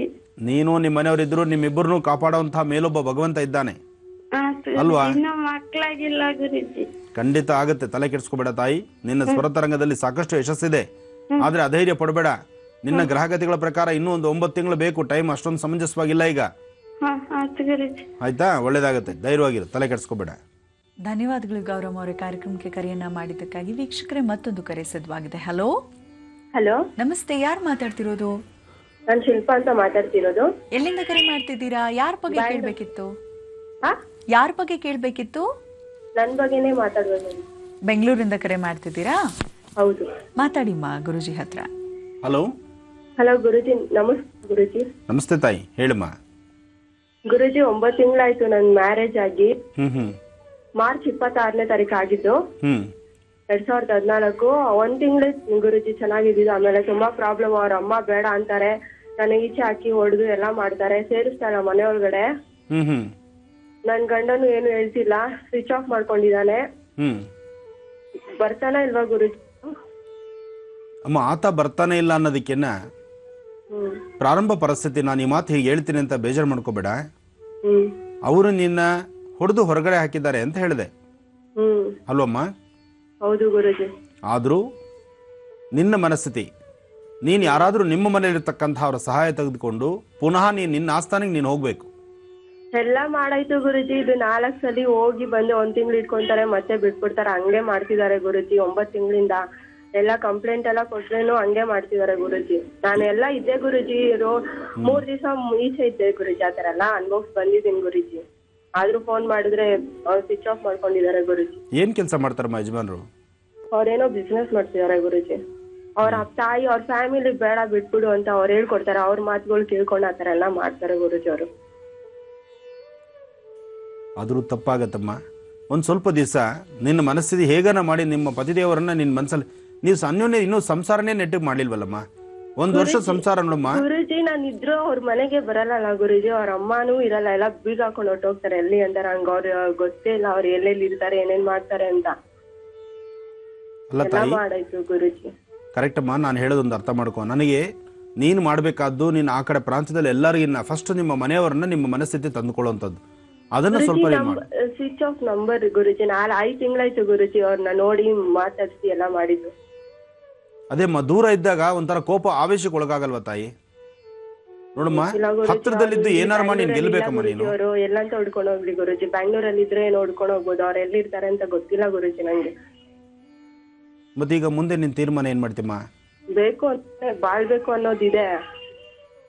ಅವ್ರ ಅಮ್ಮ ಬಿಡ್ತಿಲ್ಲ, ಅವಳು ಬಂದ್ರೆ ಸತ್ತೋಗ್ತೀನಿ ಹಂಗೆ ಹಿಂಗೆ ಅಂತ ಅವ್ರಿಗೆ ಬ್ಲಾಕ್ ಮೇಲ್ ಮಾಡ್ತಾರೆ. ನೋಡಮ್ಮ, ಯಾರಿಂದ ಯಾರು ಬಂದ್ರೆ ಯಾರೂ ಸಾಯೋದಿಲ್ಲ. ಆದ್ರೆ ನೀನು ಮದುವೆ ಮಾಡಿಕೊಟ್ಟಾದ ನಂತರ ಅದೇ ನಿನ್ನ ತವ್ರ ಮನೆ, ಅದೇ ನಿನ್ನ ಇದು ಗಂಡನ ಮನೆ, ಅಲ್ಲೇ ಇರಬೇಕು ನೀನು. ಅಲ್ಲಿದ್ದು ಏನಾರು ನೋಡಿ, ಕಷ್ಟ ಆಗಲಿ ಸುಖ ಆಗಲಿ 4 ದಿವಸದ ಬದುಕು ಕಷ್ಟನೇ ಇರುತ್ತೆ. ಹೋದ ತಕ್ಷಣ ನಿನ್ನ ಆಸ್ಥಾನ ಗಟ್ಟಿ ಆಗೋದಿಲ್ಲ. ಆದರೆ ಸ್ವಲ್ಪ ಕಷ್ಟನೂ ಸುಖನೂ ನೀನು ಅಲ್ಲೇ ಅನುಸರಿಸಿ ನೀನು ಮಾಡಲೇಬೇಕು. ಅಲ್ಲಿದ್ದು ನೀನು ಪ್ರೀತಿನ ಸಂಪಾದನೆ ಮಾಡ್ಕೋಬೇಕು ನೀವು. ಯಾಕೆಂದ್ರೆ ನೋಡಮ್ಮ, ಎಲ್ಲ ಹೆಣ್ಮಕ್ಳಿಗೂ ಎಲ್ಲ ಥರ ಸುಖ ಸಿಗೋದಿಲ್ಲ. ನಿನ್ನ ಹಣೆ ಬಾರದಲ್ಲಿ ಬರೆದಿರೋದು ಇಷ್ಟು. ಆದರೆ ಇದನ್ನು ಸರಿಪಡಿಸ್ಕೊಳ್ಳುವಂಥ ವಿಧಿವಿಧಾನಗಳಿದೆ. ಹಾಗಂತ ಬಿಟ್ಕೊಂಬಂದೆ ಅನ್ಕೋ, ಕೋಪ ಆವೇಶಕ್ಕೆ ಆಗುತ್ತೆ, ಒಬ್ಬರ ಮೇಲೆ ಒಬ್ರು ಕೋಪ ಜಾಸ್ತಿ ಆಗುತ್ತೆ, ಒಬ್ಬರು ಪೂರ್ವ ಒಬ್ಬರು ಪಶ್ಚಿಮಕ್ಕೆ ಮುಖ ಮಾಡಿ ನಿಂತ್ಕೊಂಡ್ಬಿಡ್ತೀರಿ. ಅಸಲು ಮದುವೆ ಆದ 1 ವರ್ಷ ಕಾಲ ಕಷ್ಟನೂ ಸುಖನೂ ಏನೇ ಆದರೂ ಸಹಿತ ಗಂಡ ಹೆಂಡತಿ ಇಬ್ಬರು ಒಂದೇ ಕಡೆ ಇರಬೇಕು. ಬೆಳಗ್ಗೆ ಸಾಯಂಕಾಲ ಒಬ್ರಿಗೊಬ್ರು ಮುಖ ನೋಡ್ಕೊಳ್ಬೇಕು. ಯಾಕೆಂದರೆ ಹುಟ್ಟದ 18-20 ವರ್ಷಗಳು ನೀವು ಯಾರ್ಯಾರು ಅಂತ ಸಂಬಂಧಗಳೇ ಗೊತ್ತಿರೋದಿಲ್ಲ. ಹೋದ ತಕ್ಷಣ ಒಬ್ರಿಗೊಬ್ರು ಆ ಪ್ರೀತಿ ವಿಶ್ವಾಸ ಬರಬೇಕು, ಆ ಬಾಂಧವ್ಯ ಬೆಳಿಬೇಕು ಅಂದರೆ ಖಂಡಿತ ಇದು ಸಾಧ್ಯವಿಲ್ಲ. ಅದಕ್ಕೆ ಅಂತಲೇ ಹೇಳೋದು, ಮದುವೆ ಆದ 1 ವರ್ಷ ಕಾಲ ದಂಪತಿಗಳ ಮಧ್ಯದಲ್ಲಿ ಯಾವುದೇ ಸಣ್ಣ ವಿರಸ ಬರಬಾರ್ದು. ಅವರಿಬ್ಬರಲ್ಲೂ ಅನ್ಯೋನ್ಯತೆ ಬರಬೇಕು, ಆ ಪ್ರೀತಿ ವಿಶ್ವಾಸ ಸಂಪಾದನೆ ಮಾಡಬೇಕು. ಅದಾದ ನಂತರ ಬರ್ತಕ್ಕಂಥ ಆಷಾಢ ಮಾಸದಲ್ಲಿ ಅಲ್ಲಿ ನೀವು ಅನುಭವಿಸಿದಂಥ ಆ ಪ್ರೀತಿ ವಿಶ್ವಾಸದ ಕ್ಷಣಗಳಿರ್ತಲ್ಲ, ಅದನ್ನು ನೆನಪು ಮಾಡ್ಕೊಳ್ಳಿಕ್ಕೋಸ್ಕರನೇ ಆಷಾಢ ಇಬ್ಬರು ದೂರ ಆಗುವಂಥದ್ದು. ಪುನಃ ಬಿಟ್ರಿ ಅಂದರೆ ಒಂದು ಹಸುನ ಕರುನ ಬಿಟ್ಟು ದೂರ ಕಟ್ಟಾಕಿದಾಗ ಹೇಗೆ ಆ ಬಾಂಧವ್ಯ ಸೇರ್ಕೊಳ್ತಾರೋ ತಾಯಿ ಮಕ್ಕಳು, ಆ ಪ್ರಕಾರವಾಗಿ ದಾಂಪತ್ಯದಲ್ಲಿ ನೀವು ನೆಮ್ಮದಿ ಕಾಣಬೇಕು. ಅಂತಹ ಬಾಂಧವ್ಯನ ನೀವು ಬೆಸ್ಕೋಬೇಕು. ಒಬ್ಬರನ್ನ ಕಂಡ್ರೆ ಒಬ್ಬರನ್ನ ಯಾವತ್ತು ಒಂದು ಕ್ಷಣ ಬಿಟ್ಟಿರಲ್ಲಪ್ಪ ಅನ್ನೋ ಪ್ರೀತಿ ವಿಶ್ವಾಸನ ನೀವು ಗಳಿಸಬೇಕು. ನಿನಗೆ ಕಷ್ಟ ಆಗ್ಬೋದು, ನಾನು ಹೇಳ್ತಕ್ಕಂಥದ್ದೆಲ್ಲವೂ ಸಹಿತ ಇಲ್ಲಿ ಕೂತು ಮಾತಾಡೋದು ಈಸಿ, ಅಲ್ಲಿ ನೀನು ಅನುಭವಿಸೋದು ಕಷ್ಟನೇ, ನನಗೆ ಅರ್ಥ ಆಗುತ್ತೆ. ಆದರೆ ಅದು ಬಿಟ್ಟರೆ ವಿಧಿ ಇಲ್ಲ ತಾಯಿ. ಯಾಕೆಂದರೆ ಹೆಣ್ಮಕ್ಳ ಜೀವನ, ಹೆಣ್ಮಕ್ಳ ಬದುಕು ಯಾವತ್ತೂ ಅದನ್ನು ನೋಡ್ಕೊಳ್ಬೇಕು. ಯಾವ ರೀತಿ ಎಲ್ಲೂ ಸಣ್ಣದಾಗ ಒಂದು ಡ್ಯಾಮೇಜ್ ಬರ್ದಿದ್ದಾಗ ನೋಡ್ಕೋಬೇಕು. ನೀನು ಅದಕ್ಕೆ ಸ್ವಲ್ಪ ಸಹಕಾರ ಪಟ್ಟು ನಿಮ್ಮ ಮನೆಯಲ್ಲಿರ್ತಕ್ಕಂಥ ಹಿರಿಯರ ಮಾರ್ಗದರ್ಶನದಂತೆ ನೀನು ನಡೆದಿದ್ದೆ ಆದರೆ ಖಂಡಿತ ಒಳ್ಳೆಯ ಯಶಸ್ಸಾಗುತ್ತೆ. ನೀನು ಚೆನ್ನಾಗಿರ್ತೀಯ ತಾಯಿ. ನಿನ್ನ ಸ್ವರತರಂಗದಲ್ಲಿ ಯಾವುದೇ ಒಂದು ತೊಂದರೆಗಳು ಬರೋದಿಲ್ಲ. ಖಂಡಿತ ಒಳ್ಳೆಯದಾಗುತ್ತೆ. ಸ್ವಲ್ಪ ಧೈರ್ಯ ಬೇಕು, ನೀನು ಸಾಧನೆ ಮಾಡು. ಒಳ್ಳೆಯದಾಗಲಿ. ಗುರುಜಿ, ಮುಂದಿನ ರಾಶಿ ಕನ್ಯಾ ರಾಶಿಗೆ ಏನು ತಿಳಿಸ್ತಾ ಇದ್ದೀರಾ? ಖಂಡಿತಮ್ಮ. ಇನ್ನು ಕನ್ಯಾ ರಾಶಿ, ಕನ್ಯಾ ರಾಶಿಯಲ್ಲಿರ್ತಕ್ಕಂಥವ್ರು ರಾಶಿ ನಕ್ಷತ್ರಚಾರ ಪ್ರಕಾರ ಇವತ್ತಿನ ದಿನ ಬಹಳ ವಿಶೇಷವಾಗಿದೆ, ನೆಮ್ಮದಿಯುತವಾಗಿದೆ. ಹಣಕಾಸಿನ ವಿಚಾರದಲ್ಲಿ ನೀವೇನು ಶ್ರಮ ಪಡ್ತಿದ್ರೋ ಅಥವಾ ನಿಮ್ಮ ಕೆಲಸ ಕಾರ್ಯದಲ್ಲಿ ಮತ್ತಷ್ಟು ಪ್ರಗತಿ ಕಾಣಲಿಕ್ಕಾಗಿ ನೀವೇನೆಲ್ಲ ಹೊಸತನವಾಗಿ ಆಲೋಚನೆ ಮಾಡ್ತಿದ್ರೋ ಅದರ ಬಗ್ಗೆ ಸಾಕಷ್ಟು ಲಾಭ ಇರತಕ್ಕಂಥ ದಿನ. ಹಾಗೆ ನಿಮ್ಮ ಕೈಂಕರ್ಯಗಳಲ್ಲಿ ಒಂದಷ್ಟು ಪ್ರಗತಿಯನ್ನು ಕಾಣಬೇಕಾದ್ರೆ ನೀವು ಮಾಡ್ತಾ ಇರತಕ್ಕಂತಹ ಕೆಲಸನ ಮತ್ತಷ್ಟು ಅಭಿವೃದ್ಧಿತನವಾಗಿ ನೀವು ತೆಗೆದುಕೊಳ್ಳಬೇಕಾದ್ರೆ ಇವತ್ತಿನ ದಿವಸ ನೀವು ಮಾಡಬೇಕಾಗಿರೋದು ಧನ್ವಂತರಿ ಮಹಾಗಣಪತಿನೋ ಅಥವಾ ಮಹಾವಿಷ್ಣುವನ್ನೋ ಪ್ರಾರ್ಥನೆ ಮಾಡಿ. ಮಹಾವಿಷ್ಣು ಪ್ರಾರ್ಥನೆ ಮಾಡೋದ್ರಿಂದ ಕನ್ಯಾ ರಾಶಿಯವರಿಗೆ ಮತ್ತಷ್ಟು ವಿಶೇಷ. ಇನ್ನು ತುಲಾರಾಶಿ, ತುಲಾರಾಶಿಯಲ್ಲಿರ್ತಕ್ಕಂಥವ್ರು ರಾಶಿ ಫಲದಲ್ಲಿ ತುಲಾರಾಶಿಯವರಿಗೆ ಆರೋಗ್ಯದಲ್ಲಿ ಸಣ್ಣ ಪಟ್ಟ ಸಮಸ್ಯೆಗಳು, ಒಂದು ಶೀತ ಬಾಧೆಯನ್ನು ನರಳೋದಾಗಿರ್ಬೋದು ಅಥವಾ ಮೈಕೈ ನೋವಿಂದ ಒದ್ದಾಡುವಂಥದ್ದಾಗಿರ್ಬೋದು ಅಥವಾ ಅಧಿಕವಾದಂತಹ ಉಷ್ಣ ಬಾಧೆ ಇರ್ಬೋದು. ಒಟ್ಟು ಒಂದಲ್ಲ ಒಂದು ಕಡೆ ಆರೋಗ್ಯದಲ್ಲಾಗುವಂತಹ ವ್ಯತ್ಯಾಸಗಳು ಕಂಡುಬರುತ್ತೆ. ಇವತ್ತು ತುಲಾರಾಶಿಯಲ್ಲಿರ್ತಕ್ಕಂಥವ್ರು ನೀವು ಮಾಡಬೇಕಾಗಿರ್ತಕ್ಕಂಥದ್ದು ಒಂದು ಶಿವನ ಆಲಯಕ್ಕೋ ಅಥವಾ ಓಂ ನಮಃ ಶಿವಾಯ ಅಂತಕ್ಕಂಥ ಮಂತ್ರವನ್ನೇ 108 ಬಾರಿ ನೀವು ಜಪ ಮಾಡಿದ್ದೆ ಆದರೆ ಸಾಕಷ್ಟು ಲಾಭವನ್ನು ಕಾಣ್ತೀರಿ. ಜೊತೆಗೆ ಇವತ್ತಿನ ದಿವಸ ನೀವು ಮಾಡ್ತಾ ಇರತಕ್ಕಂತಹ ಕೆಲಸದ ಜೊತೆಗೆ ಮತ್ತೆ ಇನ್ನಷ್ಟು ಕೆಲಸಗಳನ್ನು ಹೆಚ್ಚು ಅಭಿವೃದ್ಧಿಪಡಿಸ್ಕೊಳ್ಳೋದಕ್ಕೋಸ್ಕರ ಶಿವಮಂತ್ರವನ್ನು ಪಠನೆ ಮಾಡಿದರೆ ಸಾಕು, ಇಷ್ಟಾರ್ಥವನ್ನು ಸಿದ್ಧಿಸ್ಕೊಳ್ಬಹುದು. ಯೋಗದಲ್ಲಿ ಚಂದ್ರ ಮತ್ತು ಗುರು ಚೆನ್ನಾಗಿರೋದ್ರಿಂದ ನಿಮ್ಮ ಇಷ್ಟಾರ್ಥಗಳನ್ನು ಬೇಗ ಸಿದ್ಧಿಸ್ಕೊಳ್ಬೋದು. ಅಂತಹ ವಿಶೇಷವಾದಂಥ ದಿನ ಇವತ್ತಾಗಿದೆ. ಆದರೂ 14ನೇ ತಾರೀಕು ಸಂಕ್ರಮಣದ ತನಕ ಅಂದರೆ 15ರವರೆಗೂ ನೀವು ಮಾಡಬೇಕಾದ್ದು ಬಿಳಿ ಎಕ್ಕದ ಗಿಡಕ್ಕೆ 11 ನಮಸ್ಕಾರ ಹಾಕೋದ್ರಿಂದ ಮತ್ತಷ್ಟು ವಿಶೇಷವಾದಂಥ ಫಲವನ್ನು ಪಡಿತೀರಿ. ಇನ್ನು ವೃಶ್ಚಿಕ ರಾಶಿ, ವೃಶ್ಚಿಕ ರಾಶಿಯಲ್ಲಿರ್ತಕ್ಕಂಥವ್ರು ನಿಮ್ಮ ಮನಸ್ಸಿನ ಸ್ಥಿತಿ ತುಂಬ ಚಂಚಲವಾಗಿದ್ದು ಯಾವುದೇ ಒಂದು ಕೆಲಸವನ್ನು ಸಹಿತ ಪರಿಪೂರ್ತಿ ಮಾಡೋಕ್ಕಾಗದಿರ ಮಾಡ್ತಕ್ಕಂಥ ಕೆಲಸಗಳಲ್ಲಿ ಅಡ್ಡಿ ಆತಂಕವನ್ನು ತಂದುಕೊಂಡು ನಾನು ನಂದು ಅಂತಕ್ಕಂಥ ಮನಸ್ಥಿತಿ ಬಹಳಷ್ಟು ತುಂಬಿ ನೀವು ಹೋಗ್ತಾ ಇರ್ತಕ್ಕಂಥ ದಾರಿ ಅನ್ಯರು ಸರಿ ಇಲ್ಲ ಅಂದರೂ ಅದು ಸರಿ ಇದೆ ಅಂಥೇಳಿ ಅದನ್ನು ದಿಟ್ಟತನವಾಗಿ ನೀವು ಆಲೋಚನೆ ಮಾಡಿ ಎಲ್ಲೋ ಒಂದು ಕಡೆ ಅಸಮಾಧಾನ ತಂದುಕೊಂಡು ಇಲ್ಲದ ನೋವು ಅನುಭವಿಸುವಂಥ ಪ್ರಸಂಗಗಳು ಸಾಕಷ್ಟು ಕಂಡು ಬರ್ಬೋದು. ಜೋಪಾನ, ಯಾವುದೇ ಒಂದು ಕೆಲಸ ಕಾರ್ಯ ಮಾಡಬೇಕಾದರೂ ಸ್ವಲ್ಪ ಎಚ್ಚರಿಕೆ ಬೇಕು. ಈಗ ಪ್ರಸ್ತುತ ದಿನಗಳು ಅಷ್ಟು ಸಮಂಜಸವಾದಲ್ಲ. ಜೊತೆಗೆ ಶನೇಶ್ವರನ ಪ್ರಾರ್ಥನೆ ಬಹಳ ಅತ್ಯಗತ್ಯವಾಗಿದೆ. ಇವತ್ತಿನ ದಿವಸ ಶನ್ನೋ ದೇವಿ ರವಿಷ್ಠಯಾಪೋ ಭವಂತು ವಿದೇಂ ಶ್ರೀಯೋ ರವಿಶ್ರವಂತರಃ ಶಂ ಶನೇಶ್ಚರಾಯ ನಮಃ ಶಂ ಶನೇಶ್ಚರಾಯ ನಮಃ ಅಂತಕ್ಕಂಥ ಮಂತ್ರವನ್ನೇ 108 ಬಾರಿ ಪಠನೆ ಮಾಡೋದ್ರಿಂದ ಇಷ್ಟಾರ್ಥವನ್ನು ಸಿದ್ಧಿಸ್ಕೊಳ್ತೀರಿ. ಶನೇಶ್ಚರ ಮಂತ್ರ ಅದೊಂದೇ ನಿಮಗೆ ದಾರಿದೀಪವಾಗ್ತಕ್ಕಂಥದ್ದು. ಜೊತೆಗೆ ನಿಮ್ಮ ಮನೆದೇವರ ಪ್ರಾರ್ಥನೆ, ಶನೈಶ್ಚರನ ಆರಾಧನೆ ಮಾಡಿ ವೃಶ್ಚಿಕ ರಾಶಿಯವರು ಸ್ವಲ್ಪ ಮಟ್ಟಿಗೆ ಬೆಳಕು ಕಾಣ್ತೀರಿ. ಇನ್ನು ಧನುರಾಶಿ.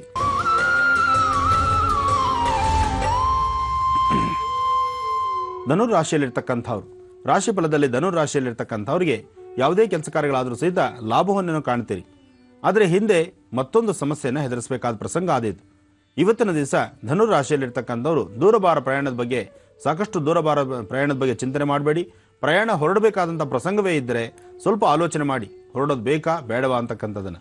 ಜೊತೆಗೆ ಧನುರಾಶಿಯಲ್ಲಿರ್ತಕ್ಕಂಥವ್ರು ಮನೆಯಿಂದ ಆಚೆ ಹೊರಡುವ ಕಾಲದಲ್ಲಿ ಒಂದೆರಡು ಚಿಟಿಕೆಯಷ್ಟು ಉಪ್ಪನ್ನು, ಕಲ್ಲುಪ್ಪಾಗಲಿ ಪುಡಿ ಉಪ್ಪಾಗಲಿ, ಉಪ್ಪನ್ನು ತೆಗೆದುಕೊಂಡು ದಕ್ಷಿಣಾಭಿಮುಖವಾಗಿ ನಿಂತು ದೃಷ್ಟಿ ತೆಗೆದು ಅದನ್ನು ನೀರಲ್ಲಿ ಹಾಕಿ ನಂತರ ನೀವು ಆಚೆ ಹೊರಡತಕ್ಕಂಥದ್ದು ಬಹಳ ಶ್ರೇಯಸ್ಕರ. ಯಾಕೆಂದರೆ ಮೊಣಕಾಲಿಗಾಗಲಿ, ಭುಜಕ್ಕಾಗಲಿ ಅಥವಾ ಬಲಭಾಗದ ಕಿವಿಗಾಗಲಿ ಪೆಟ್ಟು ಬೀಳುವಂಥ ಸಾಂದ್ರತೆ ಇದೆ. ಸ್ವಲ್ಪ ಎಚ್ಚರಿಕೆ ಇರಲಿ. ಜೊತೆಗೆ ಧನುರಾಶಿಯವರು ನೀವು ಯಾವುದೇ ತೀರ್ಮಾನ ತೆಗೆದುಕೋಬೇಕಾದ್ರೂ ಮನೆಯಲ್ಲಿರ್ತಕ್ಕಂಥ ಹಿರಿಯರ ಮಾರ್ಗದರ್ಶನದೊಂದಿಗೆ ನಿಮ್ಮ ತೀರ್ಮಾನ ಇರಲಿ. ಒಳ್ಳೆಯದಾಗಲಿ. ಹಾಗೆ ನಮ್ಮ ಮೋಕ್ಷ ಅಗರಬತ್ತಿಗಳನ್ನ ಒಮ್ಮೆ ಕೊಂಡ್ಕೊಳ್ಳಿ, 5 ವಿವಿಧ ಬಗೆಯ ಪರಿಮಳಗಳಲ್ಲಿ ಲಭ್ಯ ಅಂತ ಹೇಳ್ತಾ ಬನ್ನಿ. ಕೊನೆಯ 3 ರಾಶಿಗಳ ಕುರಿತ ಗುರುಜಿ ಏನು ಹೇಳ್ತಾರೆ ಕೇಳೋಣ. ಗುರುಜಿ, ಈಗ ಮಕರ ರಾಶಿ. ಖಂಡಿತಮ್ಮ. ಇನ್ನು ಮಕರ ರಾಶಿ. ಮಕರ ರಾಶಿಯಲ್ಲಿರ್ತಕ್ಕಂಥವ್ರು, ರಾಶಿ ನಕ್ಷತ್ರಚಾರ ಪ್ರಕಾರ ಚಂದ್ರ ಮತ್ತು ಬುಧ ಇರ್ತಕ್ಕಂಥದ್ದು, ಶನಿ ಇರ್ತಕ್ಕಂಥ ಆಸ್ಥಾನ ಮಹತ್ತರವಾದ್ದರಿಂದ ಇವತ್ತಿನ ಕೆಲಸ ಕಾರ್ಯಗಳಲ್ಲಿ ಸಾಕಷ್ಟು ಅಭಿವೃದ್ಧಿಯೂ ಇದೆ, ಮನಸ್ಸಿಗೆ ಶಾಂತಿಯೂ ಇದೆ. ಆದರೆ ಭೂಮಿಗೆ ಸಂಬಂಧಪಟ್ಟಂಥದ್ದು, ಕಾಗದ ಪತ್ರಗಳಿಗೆ ಸಹಿ ಹಾಕುವಂಥದ್ದು ಇವತ್ತು ಅಷ್ಟೊಂದು ಶ್ರೇಯಸ್ಕರವಲ್ಲ. ಯಾವುದೇ ಒಂದು ಲೆಕ್ಕಾಚಾರ, ಯಾವುದೇ ಒಂದು ಕೆಲಸ ಕಾರ್ಯದ ಬಗ್ಗೆ ಆಗಲಿ, ಯಾವುದೇ ಒಂದು ಹೊಸದಾದಂಥ ಮಾಡಬೇಕಾದಂಥ ಉದ್ಯೋಗದ ಬಗ್ಗೆ ನಿಮ್ಮ ಚಿಂತನೆ ಇದ್ರೂ ಸಹಿತ ಅದ್ರ ಬಗ್ಗೆ ಏನಾದ್ರು ಅಗ್ರಿಮೆಂಟ್ಸು ಅಥವಾ ಯಾವುದಾದ್ರು ಕಾಗದ ಪತ್ರಗಳಿಗೆ ಸಹಿ ಹಾಕಬೇಕಾದ ಪ್ರಸಂಗ ಇದ್ದರೆ ಒಮ್ಮೆ ಆಲೋಚನೆ ಮಾಡಿ. ಈ 4 ರಿಂದ 5 ದಿನಗಳ ತನಕ ಅಷ್ಟೊಂದು ವಿಶೇಷವಾದಂಥ ದಿನಗಳಲ್ಲ. ಕೆಲಸ ಕಾರ್ಯಗಳ ಕಡೆ ನಿಮ್ಮ ಗಮನ ಇರಲಿ. ನೀವು ಮಾಡಬೇಕಾದ ಕೆಲಸಗಳ ಪ್ರತಿಯೊಂದು ಕೆಲಸದ ಕಡೆ ಹೆಚ್ಚು ಪ್ರಗತಿ ಇರಲಿ. ಆದರೆ ಯಾವುದೇ ಕಾಗದ ಪತ್ರಗಳಿಗೆ ಸಹಿ ಹಾಕಬೇಕಾದ್ರೆ ಸ್ವಲ್ಪ ಜೋಪಾನ ಇರಲಿ. ಜೊತೆಗೆ ನಿಮ್ಮ ಮನೆಯಲ್ಲಿರ್ತಕ್ಕಂಥ ನಿಮ್ಮ ಹಿರಿಯರು, ನಿಮ್ಮ ತಂದೆ, ತಾತ ಅಥವಾ ಚಿಕ್ಕಪ್ಪ ದೊಡ್ಡಪ್ಪಂದರು, ಈ ತರಹ ಅಂತಹವರಿಂದ ನೀವು ಕೆಲವು ವಿಚಾರಗಳನ್ನು ತಿಳ್ಕೊಂಡು ನಂತರ ನೀವು ಮುಂದುವರಿತಕ್ಕಂಥದ್ದು ಬಹಳ ಉತ್ತಮ. ಏಕೆಂದರೆ ಮನೆಯಲ್ಲಿರ್ತಕ್ಕಂಥವರು ಸಾಕಷ್ಟು ಜನ ಸಹಾಯ ಮಾಡೋರು ಇರ್ತಾರೆ, ಜೊತೆಗೆ ನಿಮಗೆ ಒಳ್ಳೆ ಮಾರ್ಗದರ್ಶಕರಾಗಿರ್ತಾರೆ. ಅಂತಹವ್ರನ್ನ ನೀವು ಜೊತೆಲಿಟ್ಕೊಂಡು ಮುಂದೆ ಹೋಗ್ತಕ್ಕಂಥದ್ರಲ್ಲಿ ಮಕರ ರಾಶಿಯವರಿಗೆ ಸಾಕಷ್ಟು ಯಶಸ್ಸು, ಸಾಕಷ್ಟು ಒಳ್ಳೆ ಫಲ ಅಂತಲೂ ಹೇಳ್ಬೋದು. ಇನ್ನು ಕುಂಭರಾಶಿ. ಕುಂಭರಾಶಿಯಲ್ಲಿರ್ತಕ್ಕಂಥವ್ರು, ರಾಶಿ ನಕ್ಷತ್ರಚಾರ ಪ್ರಕಾರ ಕುಂಭರಾಶಿಯವರಿಗೆ ಇವತ್ತಿನ ದಿವಸ ಆರೋಗ್ಯದಲ್ಲಿ ಸಣ್ಣಪುಟ್ಟ ವ್ಯತ್ಯಾಸ, ಮನಸ್ಸಿಗೆ ನೆಮ್ಮದಿಯಲ್ಲಿರತಕ್ಕಂಥದ್ದು, ಸಣ್ಣಪುಟ್ಟ ತೊಂದರೆಗಳು ಎದುರಾಗುವಂತಹ ಸಾಂದ್ರತೆಗಳಿರುತ್ತೆ. ಸ್ವಲ್ಪ ಜೋಪಾನ. ನೀವು ಮಾಡ್ತಕ್ಕಂತಹ ಕೈಂಕರ್ಯದಲ್ಲಿ, ಕೆಲಸಗಳಲ್ಲಿ ಯಶಸ್ಸನ್ನು ಕಾಪಾಡ್ಕೋಬೇಕಾದ್ರೆ ಪ್ರಸನ್ನ ಆಂಜನೇಯ ಸ್ವಾಮಿಯನ್ನು ಆರಾಧನೆ ಮಾಡಿ. ಜೊತೆಗೆ ಯಾವುದಾದ್ರು ಒಂದು ಶಿವಾಲಯದಲ್ಲಿ ಒಂದು ಅರ್ಧ ಗಂಟೆ ಕಾಲ ಶಿವಾಲಯದಲ್ಲಿ ಕೂತು ಅಲ್ಲಿ ಸ್ವಲ್ಪ ದೇವರ ಧ್ಯಾನವನ್ನು ಮಾಡ್ತಾ, ಅಲ್ಲಿ ಸಂಕಲ್ಪವನ್ನು, ಗಟ್ಟಿ ಸಂಕಲ್ಪವನ್ನು ನೀವು ಮಾಡಿದ್ದೇ ಆದರೆ ಕುಂಭರಾಶಿಯವರಿಗೆ ಒಂದಿಷ್ಟು ಯಶಸ್ಸಾಗುತ್ತೆ. ಸಾಧ್ಯವಾದರೆ ಇವತ್ತು ಸಂಜೆ ಗೋಧೂಳಿ ಲಗ್ನದಲ್ಲಿ ಒಂದು ಶಿವಾಲಯಕ್ಕೆ ಹೋಗಿ ಸ್ವಾಮಿನ ದರ್ಶನ ಮಾಡಿ ಬನ್ನಿ. ಅಲ್ಲಿ ಮತ್ತಷ್ಟು ಅನುಕೂಲವಾಗುತ್ತೆ, ಹೆಚ್ಚಿನ ಲಾಭವೂ ಸಿಗುತ್ತೆ. ಇನ್ನು ಕಡೆ ರಾಶಿ ಮೀನರಾಶಿ. ಮೀನರಾಶಿಯಲ್ಲಿರ್ತಕ್ಕಂಥವ್ರು, ನಿಮ್ಮ ರಾಶಿ ನಕ್ಷತ್ರಚಾರ ಪ್ರಕಾರ ಆರೋಗ್ಯದ ಬಗ್ಗೆ ಬಹಳಷ್ಟು ಕಾಳಜಿ ಬೇಕು. ಮನಸ್ಸಲ್ಲಿರ್ತಕ್ಕಂತಹ ನೋವುಗಳನ್ನು ಮತ್ತೊಬ್ಬರಲ್ಲಿ ಹೇಳ್ಕೊಳ್ಳೋಕ್ಕಾಗದಂಥ ಪ್ರಸಂಗ ಎದುರಾದೀತು. ನಿಮ್ಮ ಜಾತಕದಲ್ಲಿ ರಾಹು ಇರತಕ್ಕಂಥ ಸ್ಥಾನ ಅಷ್ಟು ಸಮಂಜಸವಾದಲ್ಲ. ಹಾಗಾಗಿ ಮೊಣಕಾಲು ಮತ್ತು ಭುಜಗಳು ಸಾಕಷ್ಟು ನೋವು ಬರುವಂಥ ಸಾಧ್ಯತೆಗಳಿರುತ್ತೆ. ಸ್ವಲ್ಪ ಜೋಪಾನ.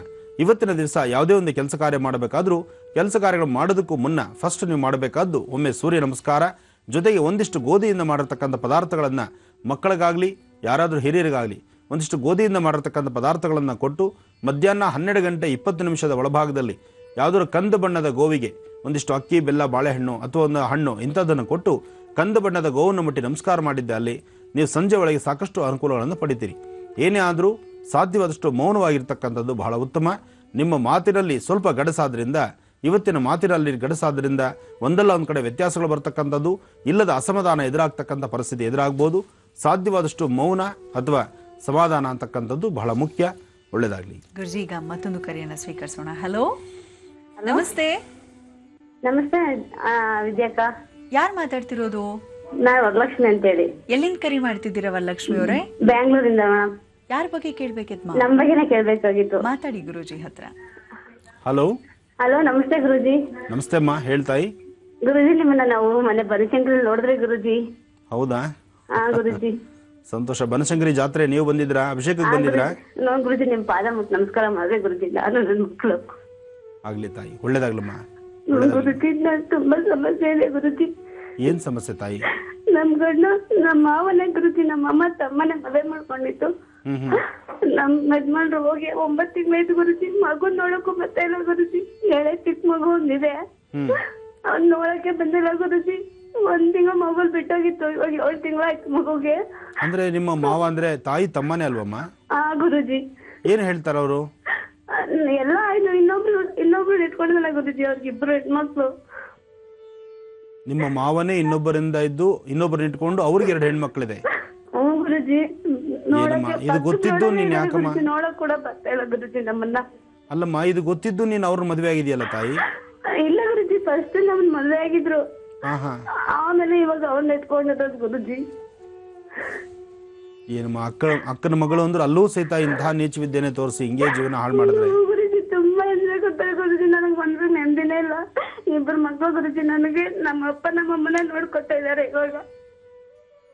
ಮದುವೆ ಮಾಡ್ಕೊಟ್ಟಾದ ನಂತರನು ಹೆಣ್ಮಕ್ಳ ಬದುಕು ತಂದೆ ತಾಯಿ ಮನೆಯಲ್ಲೇ ಇದ್ರೆ, ತಂದೆ ತಾಯಿ ಜೀವನ ಪರ್ಯಂತ ಹೆಣ್ಮಕ್ಳು ನೋಡ್ಕೊಳ್ಳದೆ ಆದ್ರೆ ಅದಕ್ಕೆ ಅರ್ಥನೇ ಇಲ್ಲ. ನಮ್ಮ ಅಪ್ಪ ನಮ್ಮ ಇವಾಗ ನಮ್ಮ ಮಾವನ್ಗೆ ನಮ್ಮ ಮನೆ ಕೊಟ್ಟಿ ಮದುವೆ ಎಲ್ಲ ಮಾಡ್ಕೊಟ್ಟಿದ್ದು. ಅವ್ರು ಗೊತ್ತೇ ಇಲ್ಲ ಗುರುಜಿ. ಬರ್ತಾರೆ ಅಂತ ನೋಡ್ರೆ ಮಗು ನೋಡಕ್ ಕೂಡ ಬಂದಿಲ್ಲ ಗುರುಜಿ. ಪಕ್ಕದ ರೋಡಲ್ಲಿ ಹೋಗ್ತಿರ್ತಾರೆ, ನನ್ ಮಗಳು ಹೋಗ್ತಿದ್ರು, ನೀನ್ ಯಾವ್ರಂತ ಮಾತಾಡ್ಸಲ್ಲ ಗುರುಜಿ. ಏನಮ್ಮ ಅಷ್ಟು ನಿಷ್ಠೂರ, ಅಷ್ಟೊಂದು ಕಟಕತನವ? ಗುರುಜಿ, ನಾನು ಏನ್ ಮಾಡಿದೀನಿ ಅಂತ ಈ ತರ ಮಾಡ್ತಾರ ಗೊತ್ತಿಲ್ಲ ಗುರುಜಿ. ಏನ್ ಓದಿದ್ಯಾ ಮಗು ನೀನು? SSLC ಓದಿದ್ದೀನಿ ಗುರುಜಿ. ಈ ಕಡೆ ಒಳ್ಳೆ ವಿದ್ಯೆನೂ ಇಲ್ಲ, ಒಳ್ಳೆ ಜೀವನನೂ ಇಲ್ಲ. ತಂದೆ ತಾಯಿ ಮನೆ ಎಷ್ಟು ದಿವಸ ಅಂತ ತಂದೆ ತಾಯಿ ಮನೇಲಿ ಇರ್ಲಿಕ್ಕಾಗತ್ತೆ? ಇಲ್ಲ ಗುರುಜಿ, ಗಂಡನ ಮನೇಲಿ ಇದ್ದೀನಿ ನಾನು ಈಗ. ಆದ್ರೆ ಅವ್ರಿಲ್ಲ. ನನ್ ಮಕ್ಳು ನನ್ ಮನೇಲೆ ಇದ್ದೀನಿ ಈಗ. ಮಕ್ಕಳಿಗೆ ಎಷ್ಟು ವಯಸ್ಸು ತಾಯಿ ಈಗ? ಚಿಕ್ಕ ಮಗುಗೆ ಇವಾಗ 7 ತಿಂಗಳು, ದೊಡ್ಡ ಮಗುಗೆ 9 ವರ್ಷ ಗುರುಜಿ. ಅವಳು ಓದಲ್ಲ, ಏನು ಇಲ್ಲ ಗುರುಜಿ. ಅವಳು ವಿದ್ಯಾಭ್ಯಾಸ ಚೆನ್ನಾಗಿಲ್ಲ. ಇವಾಗ ಹೇಳಿದ್ದೀನಿ ಸ್ವಲ್ಪ ಮರ್ತೋಗ್ಬಿಡ್ತಾಳೆ. ಹಾಗಿದ್ದು ಈಗ 7 ತಿಂಗಳ ಮಗು ಬೇರೆ ಒಂದಿದ್ಯಮ್ಮ ನಿನಗೆ? ಗುರುಜಿ, ಇವಾಗ ಗಂಡ್ ಮಗು ಪಳ್ತಿ ಹೆಣ್ಮಗು ಗುರುಜಿ. ಇಲ್ಲಿ ನೋಡಮ್ಮ, ಇಂತಹ 7 ತಿಂಗಳ ಮಗು ಅಂದ್ರೆ ಇನ್ನೂ ಮಗು ಹಾಲು ಕುಡಿಸ್ತಾ ಇರ್ತೀಯ. ಇಂಥ ಸಮಯದಲ್ಲಿ ನೀನು ಅತಿ ಹೆಚ್ಚು ಆಲೋಚನೆ ಮಾಡೋದು, ಹೆಚ್ಚು ಈ ತರ ತಲೆಯಲ್ಲಿ ಹಾಕೊಳ್ಳೋದು ಮಾಡಿದ್ರೆ ಮಗು ಆರೋಗ್ಯ ಕೆಡುತ್ತೆ, ನಿನ್ನ ಆರೋಗ್ಯ ಕೆಡುತ್ತೆ. ಈ ಸಮಯದಲ್ಲಿ ನಿನ್ನ ಆರೋಗ್ಯ ಚೆನ್ನಾಗಿ ಕಾಪಾಡ್ಕೋಬೇಕು. ಈ ಕಡೆ ಆರೋಗ್ಯನೂ ಹಾಳು ಮಾಡ್ಕೊಂಡು ಜೀವನನೂ ನೋವು ಪಡೋದು ಸಮಂಜಸ ಅಲ್ಲ. ನೀನು ನೆಮ್ಮದಿಯಾಗಿ ನಗ್ನಗ್ತಾ ಇರು, ನಿನ್ನ ಸಂಸಾರ ಸರಿ ಹೋಗುತ್ತೆ. ತಲೆ ಕೆಡಿಸ್ಕೋಬೇಡ, ಖಂಡಿತ ಬಂದೇ ಬರ್ತಾರೆ. ಅಧೈರ್ಯ ಪಡಬೇಡ. ಇನ್ನೊಂದು 3 ತಿಂಗಳು ಸ್ವಲ್ಪ ಎಚ್ಚರಿಕೆ ಆಗಿರು. ಈ 3 ತಿಂಗಳು ಸ್ವಲ್ಪ ಕಳೆದ್ರೆ ಖಂಡಿತ ನಿನ್ನ ಸ್ವರತರಂಗದಲ್ಲಿ ಸಾಕಷ್ಟು ಬದಲಾವಣೆ ಇದೆ. ನಾನು ಸಹಿತ ತಾಯಿ ಬನಶಂಕರಿಯಿಂದ ಪ್ರಾರ್ಥನೆ ಮಾಡ್ತೇನೆ ನಿನ್ನ ಸಂಸಾರ ಸರಿ ಹೋಗ್ಲಿಕ್ಕೆ. ಒಳ್ಳೇದಾಗ್ಲಿಮ್ಮ. ಗುರುಜಿ, ಹಾಗಿದ್ರೆ ಈ ಪುಸ್ತಕ ಇವರಿಗೆ ಸೇರತ್ತೆ ಅಂತ ಅನ್ಕೊಂಡಿದ್ದೀನಿ. ವರಲಕ್ಷ್ಮಿ ಅವರೇ, ನಿಮ್ಗೆ ಈ ಪುಸ್ತಕ ಖಂಡಿತವಾಗ್ಲೂ ನಾವು ತಲುಪಿಸ್ತೇವೆ. ನಮ್ಮ ಕಾರ್ಯಕ್ರಮಕ್ಕೆ ಆಗಮಿಸಿದ್ದಕ್ಕಾಗಿ ಧನ್ಯವಾದಗಳು ಗುರುಜಿ. ಒಳ್ಳೇದಮ್ಮ. ವೀಕ್ಷಕರೇ, ಹೊರಡೋ ಸಮಯ ಆಗಿದೆ. ಮತ್ತೆ ನಾಳೆ ಭೇಟಿಯಾಗೋಣವಾ? ಹೋಗಿ ಬರೋದಾ? ನಮಸ್ಕಾರ.